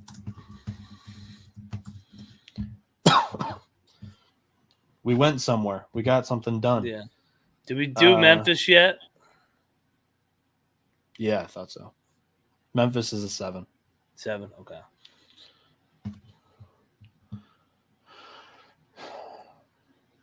All right. Rob's asking for Northwestern. Interesting. Let me pull up Northwestern. Their only loss is to Mississippi State. They got wins over Dayton, who's in our field. Tournament team. 1-1 against tournament teams. Rhode Island and Northern Illinois by 20. That's a tournament. That's a good roster. That's or resume. That's 1-1 against tournament teams. Yep. They'll be on like the 10 line. Yeah. So I think Auburn's next. Cincinnati's unblemished. I think we go Cincinnati, then Auburn. Yep, I like that. Cincy and Auburn. I think the chat likes that too. The Natty. All right, Cincinnati, Auburn. How many Big 12 teams do I have? And I need to cram a couple more. Pad my stats. Everybody but fucking West Virginia is going to be in this year. We had quality games. Northwestern's 1-1. Quality games. Florida State's 1-1. Kansas State's 1-2 in quality games. Colorado's 1-1 in quality games. Illinois is 1-1 in quality games. Let's take a look at USC.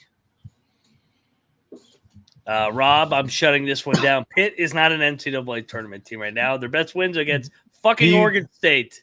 He was just pressing your buttons, 100%.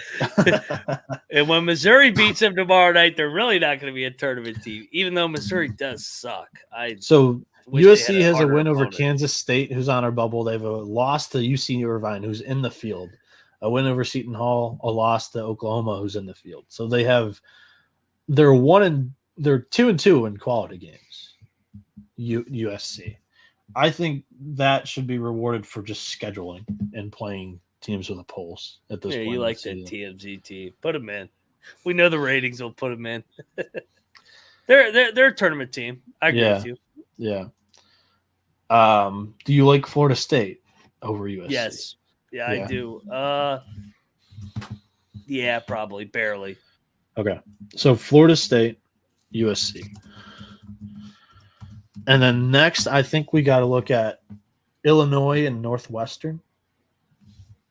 They're 1-1 in quality games. Both of them are. Trying to get those Big Tens in. It's not pretty. It's not a pretty sight for all of this. Yeah. We need some more games so that we have some quality wins to speak Our bubble is weak. Oh, the bubble's always weak. And these people want to expand the fucking tournament. I think there's enough teams. God damn, Utah looks good. We might need to put Utah in this field.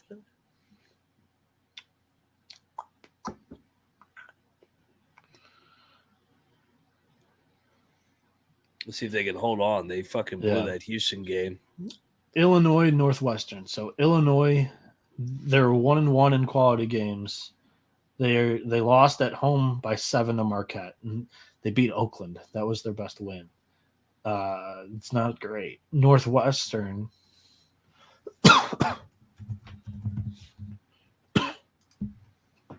Northwestern's got a good resume, man. Yeah, they do. Solid. Yeah, I think they're next. Kentucky's not going to make the field. Northwestern.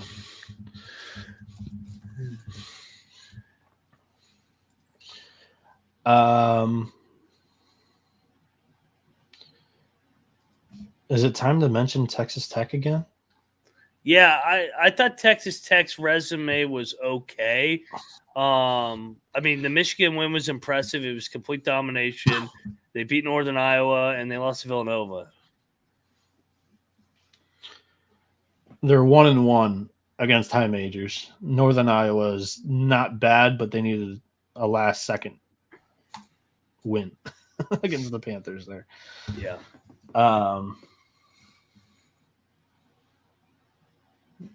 Texas Tech's 1-1 against high majors. Rob wants Indiana in there. No, hell no. Drake.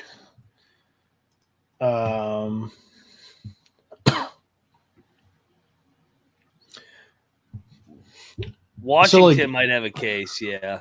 Washington. They have a win over Xavier, have a win over Northern Kentucky, and then they have the close loss resume. Yeah. Lost to Nevada, lost to San Diego. You got to put State, Nevada in before them, though. Yeah. Yeah. Okay.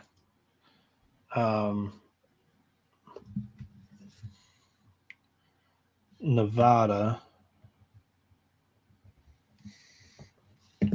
is 4-0 with the win against Washington. And they beat Sacramento State, Pacific, and Portland. Portland's all right. They put up 108 points against Portland, too. I guess Nevada here. Mountain West 10 seed never fails. Yeah. Yep. I Nevada. Like Nevada. Washington's not bad. They're 2-2 in quality games. I know Colby's going to love that. Yeah. Back to back right there. Speaking of Colby loving things, Colorado. Are they next? Yeah. I think it's a good spot for Colorado. Lost to Florida State, wins against Iona, Richmond. They're 0-1 against high majors. They don't have a tournament win. Actually, they do. They have Iona. It's not strong, but they have a win. Other 1-1 teams in quality games: Northwestern, Texas Tech, Illinois, Colorado. So what's win stronger? Colorado's win against Iona or Illinois against Oakland? Probably Illinois. So you probably got to go Illinois.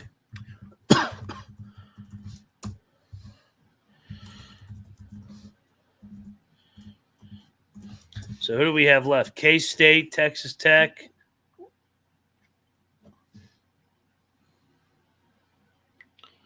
Northwestern just got crossed off.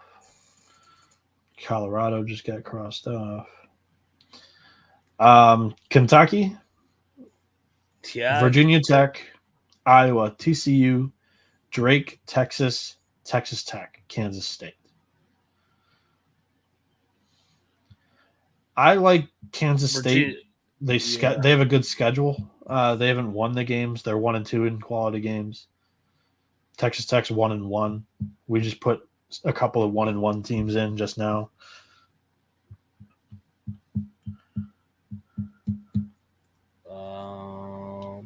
Are there any mid majors with just good road? Santa Clara. Resume? Santa Clara. They just got robbed a couple guys that said Santa Clara. Santa Clara is 6-1. They have a win against Oregon. Their loss against Ohio State. Win against Stanford. They're 2-1 against. So we're figuring out that Oregon is not going to be a tournament team most likely, and Stanford's not either. It's a good win though over Oregon on a neutral court. Yeah, they're 2-1 against high majors. You can't argue that. Yeah. Yeah, Santa Clara are they better? They don't have a tournament win though. Illinois and Colorado do, so they're behind. They're behind them. That was perfect timing on Santa Clara, by the way. To the chat, shout out to the chat. All right, going back to this: Texas Tech, Kentucky, Iowa, TCU, UCLA, Drake, Texas. I like K-State.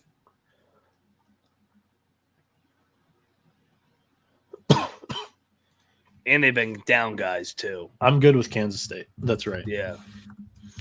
1-2 in quality games, and they're not playing full strength. All right. So what do we got? 3 left? 3 spots left. We're talking Kentucky. We're talking UCLA, who doesn't have a good win either. You got to throw them out. They can't go in there. They're they're bin with TCU. Yeah. Virginia Tech. I like the Hokies next. Yeah. Texas Tech, Virginia Tech, Kentucky. Those are the three teams that have a pulse. Iowa.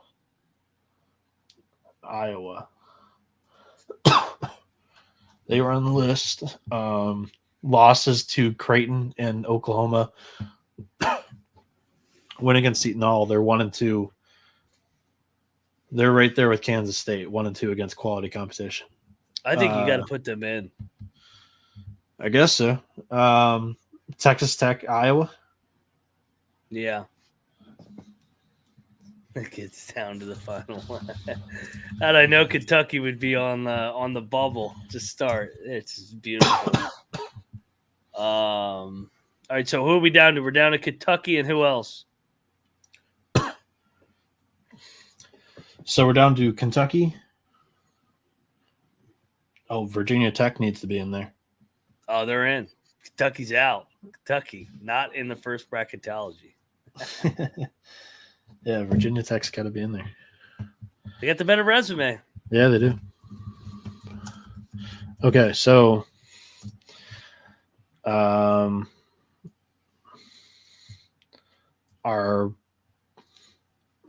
play-in game is Kansas State against Virginia Tech and Texas Tech against Iowa. Those seem fitting. Those seem like playing games.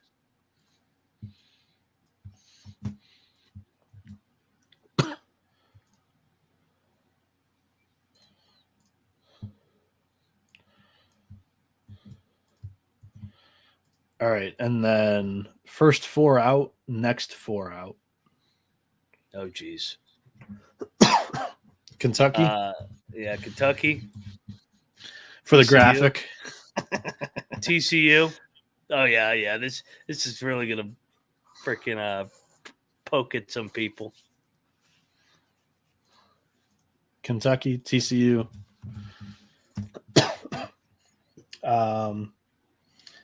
Texas, Drake. Yeah.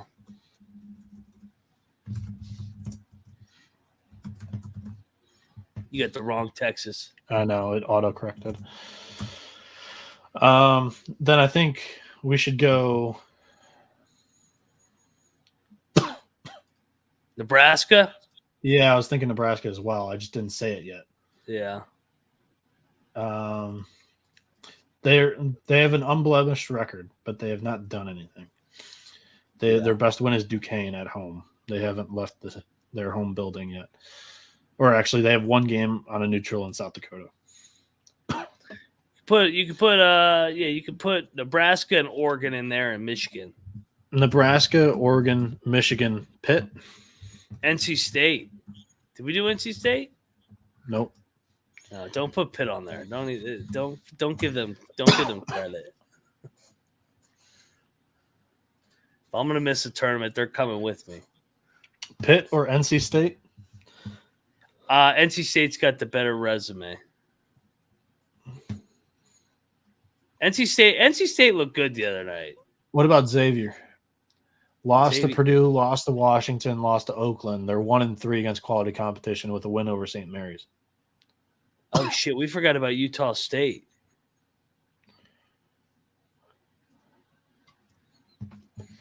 Clemson's up there, Elliot. Clemson's like an 8 seed. Did we forget about Utah State though? They have three wins on a neutral against Marshall, Akron, SFA. None of them we have in the tournament field. They're 5-1 with a loss in overtime at Bradley. That's not a bad loss. You want to put them on the next 4 out then? Yeah, I'm cool with that. It's a solid resume. Utah State, Butler. Butler's got 2 losses, Michigan State and Florida Atlantic, with wins against Boise, Penn State, and 3 mid-majors. I'm cool with Utah State. Yeah. It's like getting the little guy in there. Yeah. Now it's time for fun. We get to pit these teams up against each other. All right. So, everybody, this is where the fun part happens. Locations for the tournament this year. The Final Four is in Phoenix. the regional finals. The East is in Boston. The South is in Dallas, Texas. Midwest, shout out to my boys in Detroit, Michigan. We're hosting the 2027 Final Four, baby. And in the West, it's the Los Angeles, California region. I mean, we might have regional finals where your boy Noah Bieniek and Colby Dance are sitting press row. Yeah, there's no regional for me this year. Not quite. Sorry. I wasn't able to mute it. I was on a different page. Dying on me over there. Yeah, and then we got first round locations of Brooklyn, Charlotte, Indianapolis, Omaha. Shout out to Omaha. Pittsburgh. Shout out to Pittsburgh. Salt Lake City, Spokane, and Memphis. All right, so here's the deal. The top 4 seeds in order of our true ranking. So Purdue is number 1. They get the closest region. Mac, to speed it up, do you want to list the teams in order that we have them, like one by one, and then we'll start filling in the locations? Can I see it? Yeah. Pull up yeah. It would be in the document. Yeah. Yeah. I got you. So we got Purdue Detroit, as the number 1 overall. Michigan. Purdue's going to choose Detroit, and that's the Midwest. Purdue. Okay. Yeah. And then I like the color code things, so I'm going to go with gold.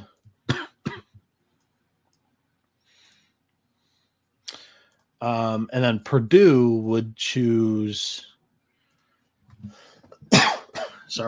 Indianapolis. God damn it. Yeah, they would definitely be an Indy. That's easy. Now we have to be careful with regional. They can't be within a half hour of the city. However, West Lafayette isn't that close. So Indianapolis. Oh, that's the wrong thing. Indianapolis, Indiana. And then all right, number 2. They're killing you, the chat. It's Arizona. Killing me because I'm choking. Yeah, they said stop smoking that weed.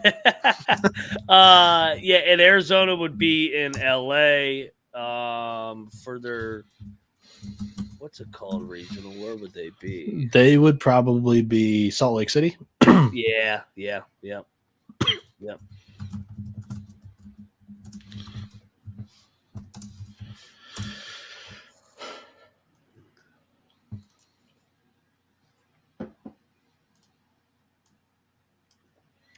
Number 3 on the 1 through 68, we got the UConn Huskies.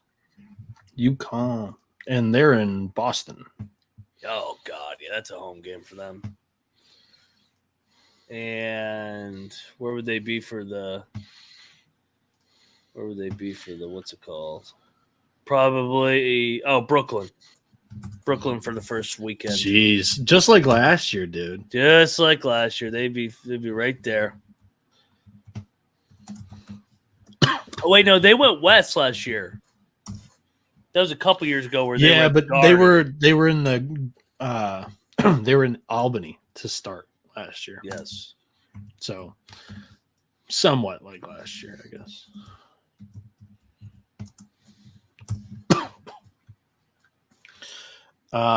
And then number 4. Number 4 on the list is Marquette. So by default, they go where? Texas. They're in Dallas. Oh, Shaq is going back to Dallas. And then for the first weekend, they would go. They don't really have one. Maybe Omaha? Yeah, Omaha would be the closest. Or is Indy closer? Probably Indy. Yeah. Indianapolis, Indiana. This is Marquette. What do you know? Marquette's the number 4 overall seed. They could get Purdue in the Final Four. Mm-hmm. Rematch. A rematch of the Maui final there. Got to put that in gold.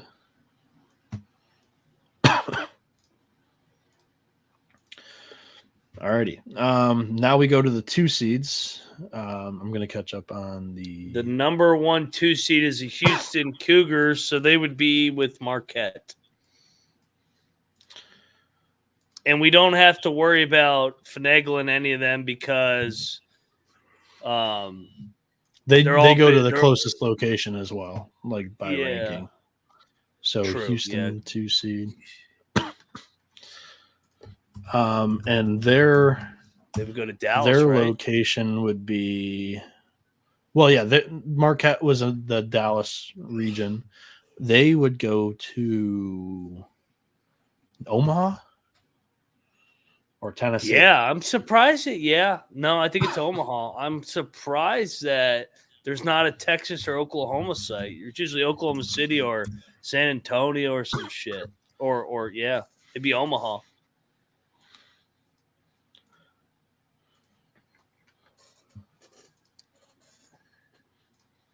All right. And the same would be for Baylor. Baylor's ahead of Kansas, so they would get the other Omaha. Omaha. Yep. Baylor would choose LA probably over Boston, and they would probably want Indy. Right? They would definitely want Indy. Baylor. Omaha, Nebraska.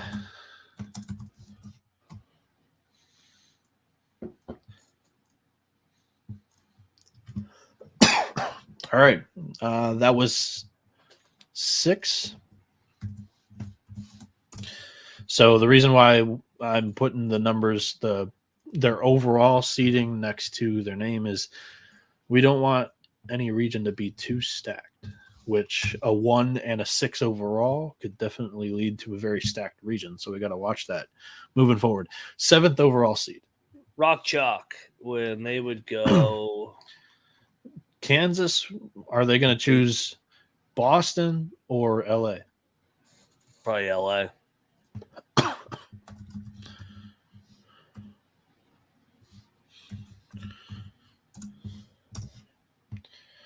And they would probably go Memphis. Yep. Or Indianapolis. Good question. It probably would be Indy. I think Indy too. I think Indy's closer.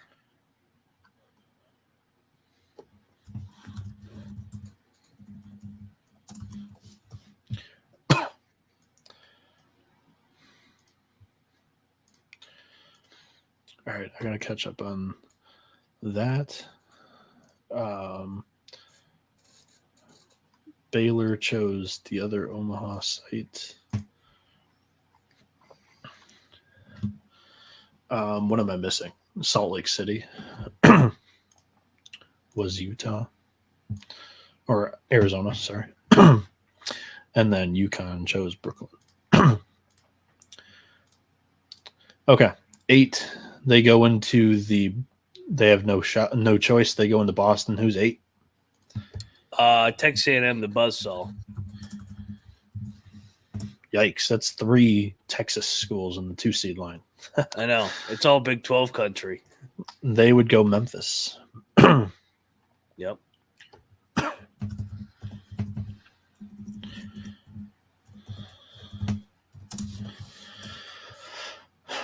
All right, top 3 seed. Oh, we got the James Madison Duke, so they would go to Boston. Beautiful.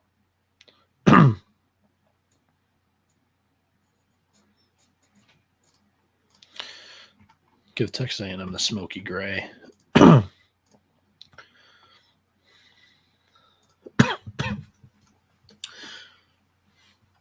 James Madison to Boston. Boston.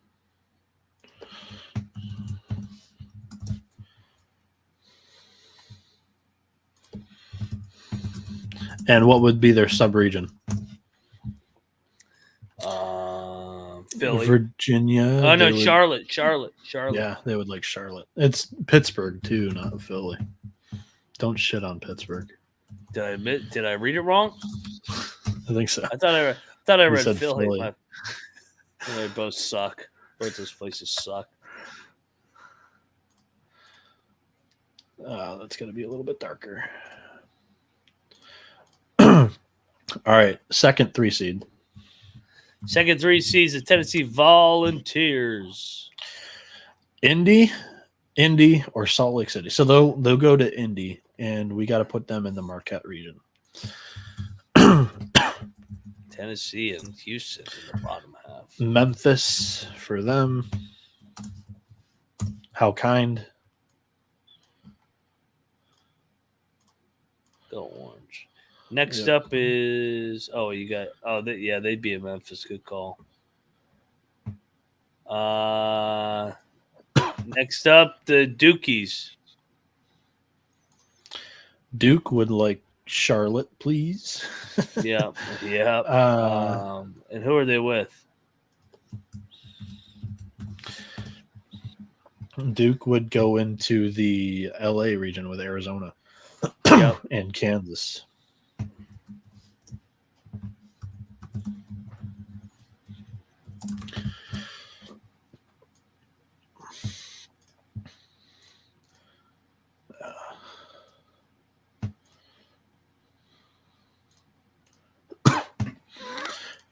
All right, next up. FAU. So that rounds out the 3 seeds. No Florida regional either. No, and you know what else is nice is the brackets have been pretty clean. So we haven't had to move anybody around based off of Big East, Big 12. Yep. We may be getting to that point, though. Florida Atlantic, where would they choose, do you think? Are they going to choose Brooklyn? Are they going to choose... They would probably choose Pittsburgh. I think they want the most low-key region. Yeah, it's probably the closest, too. That's probably true, too.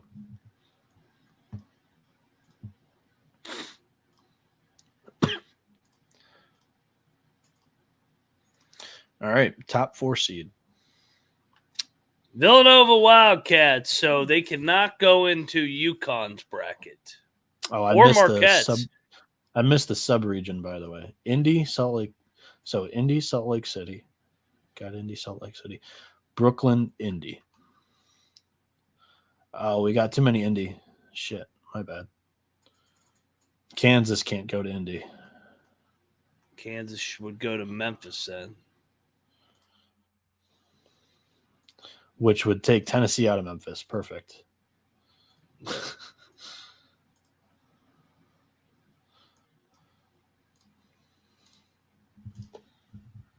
Which would send Memphis or Tennessee to Charlotte, which isn't that bad. And it would take Duke out of Charlotte. Oh, the dominoes keep falling. Yeah. Good. Get Duke out of there. Duke would then choose Pitt. Yeah. Them and FAU. Mm-hmm. That one's fun. I would be there if I wouldn't be planning on Vegas. All righty. So next up, like I said, Villanova. So they got to go in either Arizona's region or Purdue's region. So Purdue's already pretty stacked. They got to go into Arizona because Purdue's got the 6th seed or the number 6 overall. This would be what overall are they, by the way? 13. Yep. So 15 plus 18, that's 33. Arizona's kind of stacked too.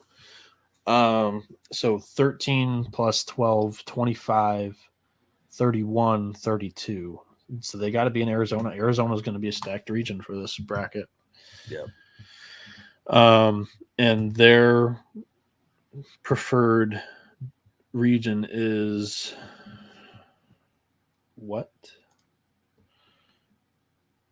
Villanova would go New York. Yeah, for sure. So that would round out Brooklyn. So we got 2 for Spokane and 1 for Salt Lake coming up.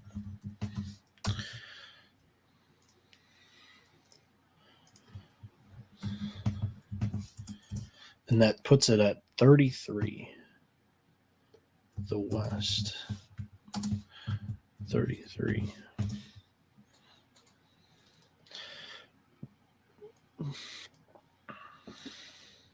It's an all blue region, I think. I think it is. Duke, Kansas, Duke, Villanova, Arizona. That is a good region. All right, next team. Oklahoma. Ooh, fun. They would go to Dallas. They would like Dallas. Oklahoma, and they would probably choose Utah. Salt Lake City, Utah. So the two Spokane regions. It's going to go to Colorado State and Miami. Oh, that fits for Colorado State. Miami gets screwed. Yeah.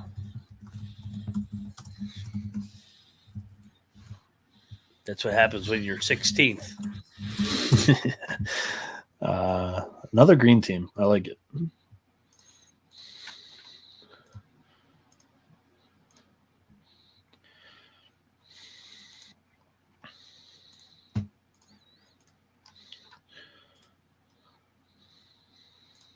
We'll give them the highlighter green.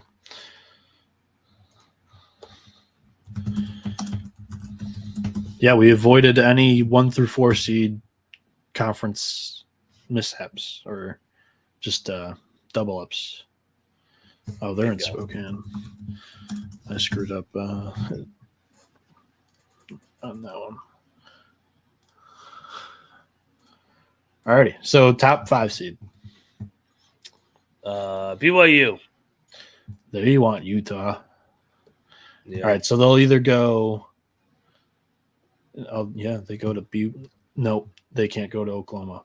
And so top 5 seeds: Spokane, New York, Spokane. They'll go to Colorado State's region. Yep. This was 16, by the way. Yep. Next up, Mississippi State. Hold on, I'm gonna. So 24, 32, 35 for the East. 20, 30, 35 for the, is that South?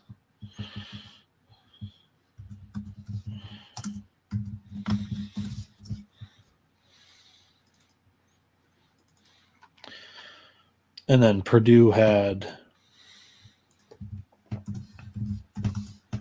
oh shit, I miss what's Oklahoma overall? 13? 14. I miss 18, 28, 33. Colorado State's 15. Yes. So that's correct. And then 16 for Miami, Florida. So 17 plus 18, that's 35. That's correct. Okay. That's good. We did good. Arizona has a 33. And Marquette have a 33. UConn lucked out with a 35 as a 3 overall seed. Okay. So we talked about top 5 seed was BYU. We threw them in Spokane with Colorado State. The next 5 seed. Mississippi State. Spokane, New York, or Utah. God, they're not near any of those. Nope. They'll probably go into Miami. Yeah. Being that they're the weakest.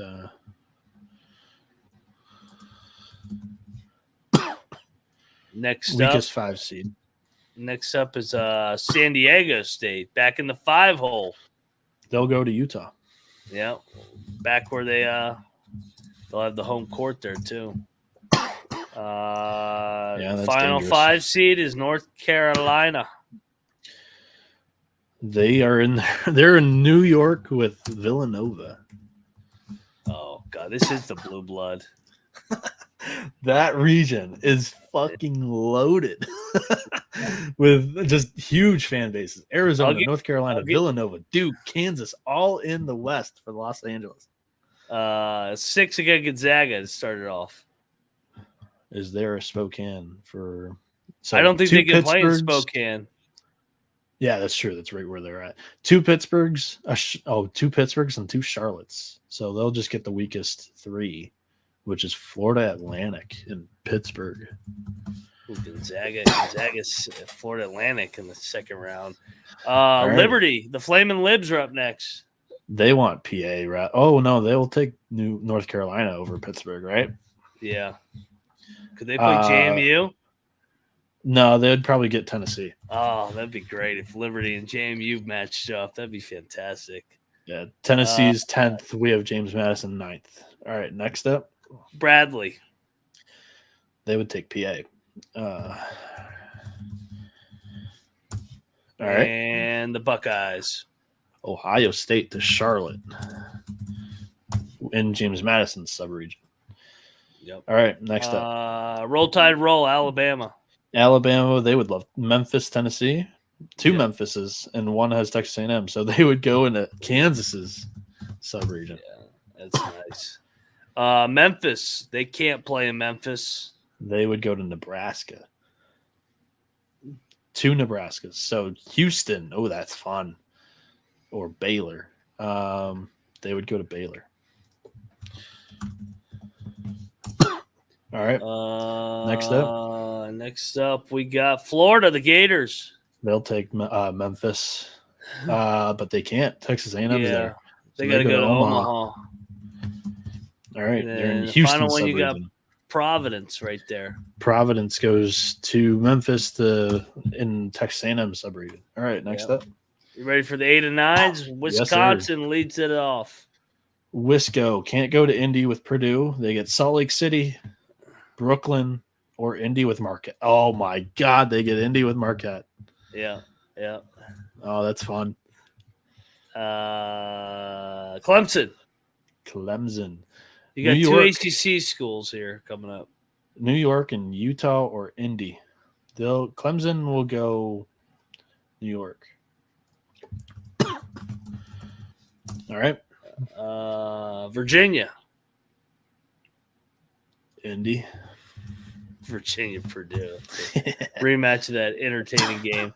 Sparty is the final one with Arizona. Michigan State with they can't be in there.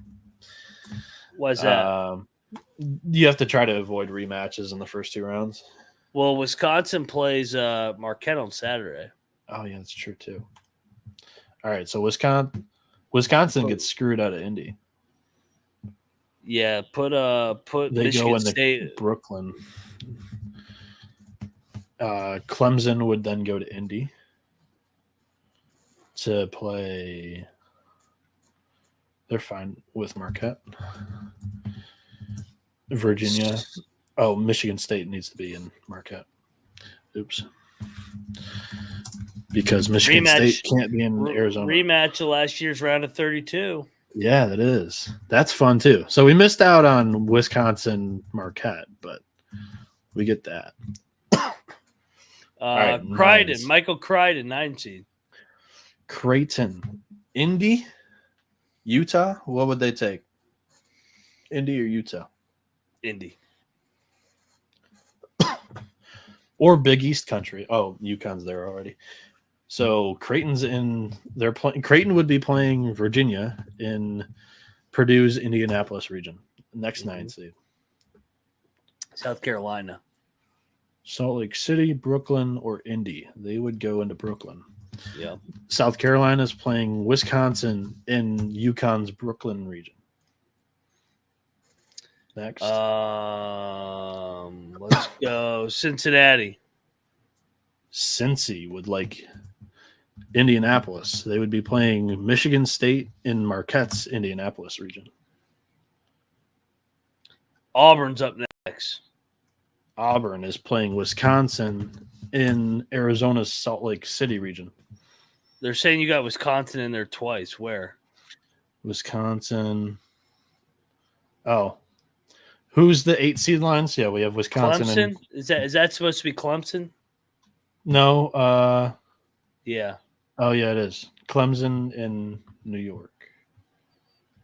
Yeah. Wait, Wisconsin's higher than Clemson, correct? Yes. Okay, so Clemson goes out to Utah. So Clemson's playing Auburn in Arizona's Salt Lake City, Utah region. Wisconsin's playing South Carolina in UConn's Brooklyn, New York region. Okay, 10 seed line. Thank you, chat. Florida State.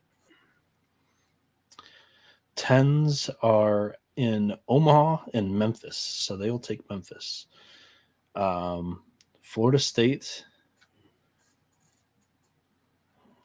goes to play Providence in Memphis, Tennessee. Next up, USC.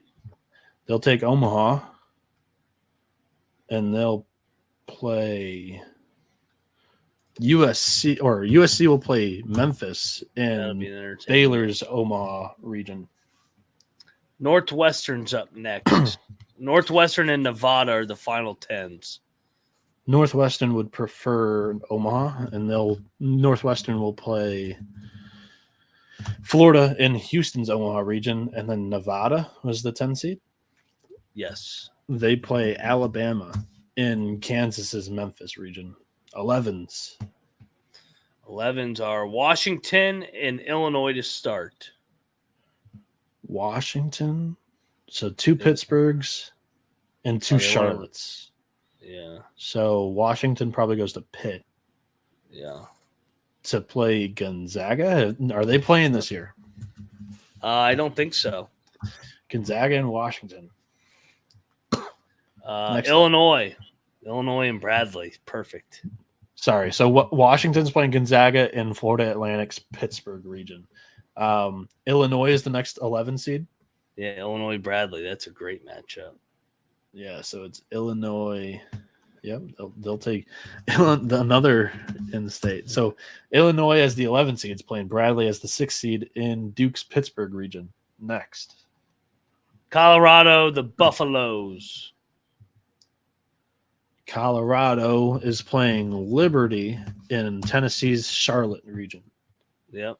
Let's go next. We got Santa Clara. So you got to put Santa Clara against Liberty. Yeah. Santa Clara Liberty, because Ohio State is in the other Charlotte regional. Yeah. So Colorado. All right, so we've got Colorado against Ohio State in James Madison's Charlotte region, and then Santa Clara against Liberty in Tennessee's Charlotte region. Yep.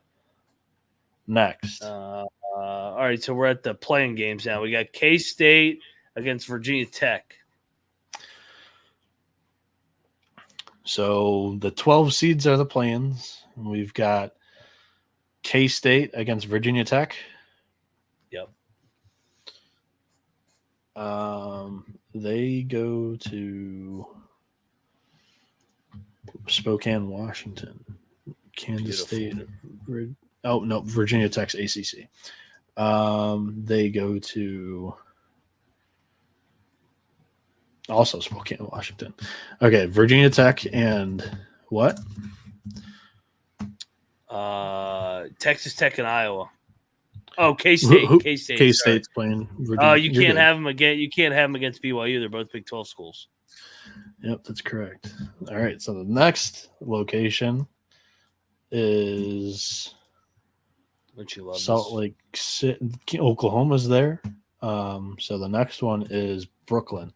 So Kansas State, Virginia Tech is the play-in game. North Carolina would – oh, fuck. So do we have two ACCs in the play-in? No, we just have Virginia so Tech, and then we have Texas Tech and Iowa. So we've got to flip that matchup. Kansas State or Virginia Tech can't play Texas Tech. So Virginia Tech would – or – oh, shit. No, we've got 2 Big 12s.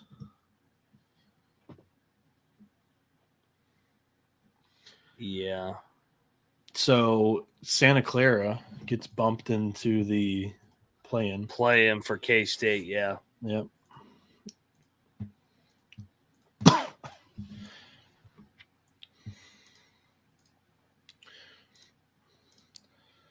So Santa Clara is playing Virginia Tech.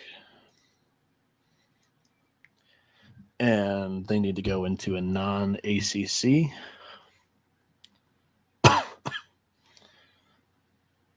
They go into Spokane. So Santa Clara against Virginia Tech. And the winner of that game plays BYU in Colorado State's Spokane region. Okay, next playing game is Texas Tech and who? Iowa. Texas Tech and Iowa. Okay, so they've got to be up here. They'll be here. Texas Tech and Iowa. Yep. Texas Tech and Iowa. The winner plays Mississippi State in Miami, Florida, Spokane, Washington region. Now I have to go back and take out Santa Clara for Kansas State. Colorado would get flipped back into Tennessee's, and Kansas State is there. Okay, so that change just became Colorado State, or Colorado, because they're ranked higher than Kansas State, would get the lower ranked 3 seed, which is Tennessee. Colorado now plays Liberty in Tennessee's Charlotte region. Kansas State plays Ohio State in James Madison's Charlotte region. Okay, 13 seeds. Let's go to, what do we got? Princeton. Princeton's up first. So 2 Spokanes, 1 Salt Lake City, and they'll go to Brooklyn. Princeton plays Villanova in North Carolina. Oh, Princeton's a 12 seed, correct? Yes. They'll play North Carolina in Villanova's Brooklyn, New York region. Dayton is up next. Dayton goes out to Salt Lake City to play San Diego State in the Oklahoma region. 13. Yes, sir. Next up is Ohio. Spokane, Salt Lake City, Brooklyn. They'll go to Brooklyn. Ohio takes on Villanova in UC the Irvine's region up with next. North Carolina, Princeton, in Brooklyn, New York. UC Irvine, Spokane, Washington. Yeah. So is Irvine going to want Spokane or Salt Lake City? Probably Spokane. Okay. So they'll go and UC Irvine's playing for Miami, Florida, and Spokane. The winner gets Mississippi State against Texas Tech, Iowa. Weber State's up next. Ooh. Salt Lake City. They're live here against Oklahoma.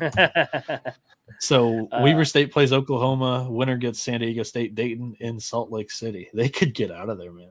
San Diego State probably does, but that's fun. Next up is Greensboro. UNC Greensboro. They get stuck in Spokane. They play Colorado State, and the winner gets BYU against Santa Clara, Virginia Tech in Spokane, Washington. 14 seeds. Grand Canyon. Charlotte or Pittsburgh? Take your choice. They'll just go with the 12 seed. Yeah, 12 Charlotte. overall. No, they'll probably just take the 12 overall 3 seed. So Grand Canyon is going into Florida Atlantic's region to play the Owls. The winner gets Gonzaga, Washington in Pittsburgh, Pennsylvania. Next up is McNeese. Ooh, and Pittsburgh or Charlotte. They'll probably take Charlotte. They'll go McNeese against Tennessee. The winner gets Liberty or Colorado in Charlotte, North Carolina. Oakland. Our Oakland guys that got it done on the money line tonight. Oakland in Pittsburgh, Pennsylvania. Horizon League territory. Oakland plays Duke. The winner gets Bradley, Illinois in Pittsburgh, Pennsylvania. Radford. Oh my God, that's a rematch. Wait, no, you can't do that. Radford would have gotten slot into James Madison's region. Radford would beat Duke. Would be great. Radford goes to play Duke. Winner gets Bradley, Illinois in Pittsburgh, Pennsylvania. Oakland plays James Madison in Charlotte, North Carolina. Winner gets Ohio State or Kansas State. That's a rematch too. Oakland needs to move out because they've already played Ohio State. Oakland now goes to McNeese's spot. So that adjustment, Oakland is playing Tennessee and Charlotte. The winner gets Liberty, Colorado. McNeese just got flipped to James Madison. Winner gets Ohio State or Kansas State in Charlotte, North Carolina. Next, 15 like seeds. Hofstra. Omaha or Memphis. They'll take Memphis. Hofstra will play Texas A&M in Memphis. Winner gets Providence, Florida State. South Dakota State. Omaha. Yeah, they want Omaha. They'll take Omaha. They'll play Baylor. Winner gets USC or Memphis in Omaha, Nebraska. Vermont. Vermont would like Memphis. They'll play Kansas. Winner gets Alabama, Nevada. Who we got next? Colgate. Last 15. Oh, Colgate against Houston. In Omaha, Nebraska. Slaughter. Florida Northwestern waits the winner. 16 Prairie View, seeds. Prairie View and Stetson have the buys. All right, Prairie View and Stetson.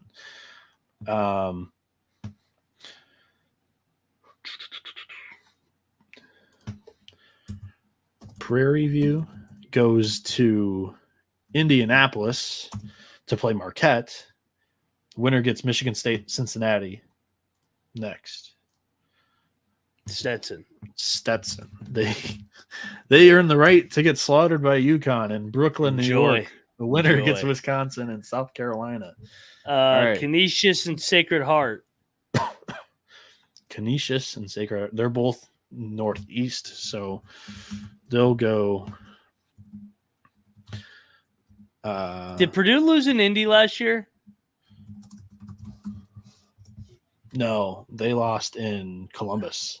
But the winner of the play-in game gets the honor to beat Purdue in Indianapolis this year. Winner of that game plays Virginia and Creighton. And final one, Moorhead and Howard. And that'll be the Moorhead State. Final bracketology. Moorhead State, Howard. Winner plays Arizona in Salt Lake City, and the winner of that game plays Clemson, Auburn. All right. Now we get to admire the work. Well, we're going to make a graphic out of this. Oh, yeah. For sure. Yeah. That was fun. Sorry, we did. I ignored the chat at the end. Yeah, no, everybody's asking why we're doing. We're going to do bracketology every couple weeks. Just this was the initial one, just to walk through the process of how the bracket's made. The pick show starts at 1:30 a.m. Eastern, which is 29 minutes from now. I know everybody's asking that. So yeah, Colby was doing college football picks, and then he was also driving back home. So we're like, you know what? We've got time for this. Let's have some fun. Congrats on your lock battle, by the way. Fucking San Jose State pulled away at the end. Fucking Bison. I had a shit night. It happens. Yeah. Bounce back tomorrow. Got some good ones tomorrow. All right. So real quick before we leave, I'm putting it into landscape view so we can have some fun. All right. And then the last one is the 4-seed regional.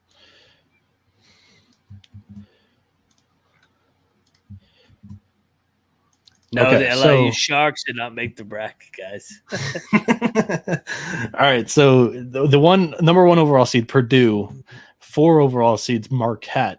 Both of those regionals are played in Indianapolis. However, Purdue in the Midwest region, it goes to Detroit. Marquette goes to Dallas. The 4 seed there is Miami for Purdue. I mean, if Purdue is able to survive Virginia and Creighton in their own regional and the mighty 16 seed, they'll have no problem in the regional, I think. They'll get Florida Atlantic could actually get Purdue this year, maybe, in the regional final. Yeah, this is wild. This could be fun, man. 8-9s, the popular chaos games. Virginia, Creighton, Michigan State, Cincy, Wisco, South Carolina, Clemson, Auburn. Sparty's going to be the trendy one. Yeah, 5-12. What's your favorite 12 upset here?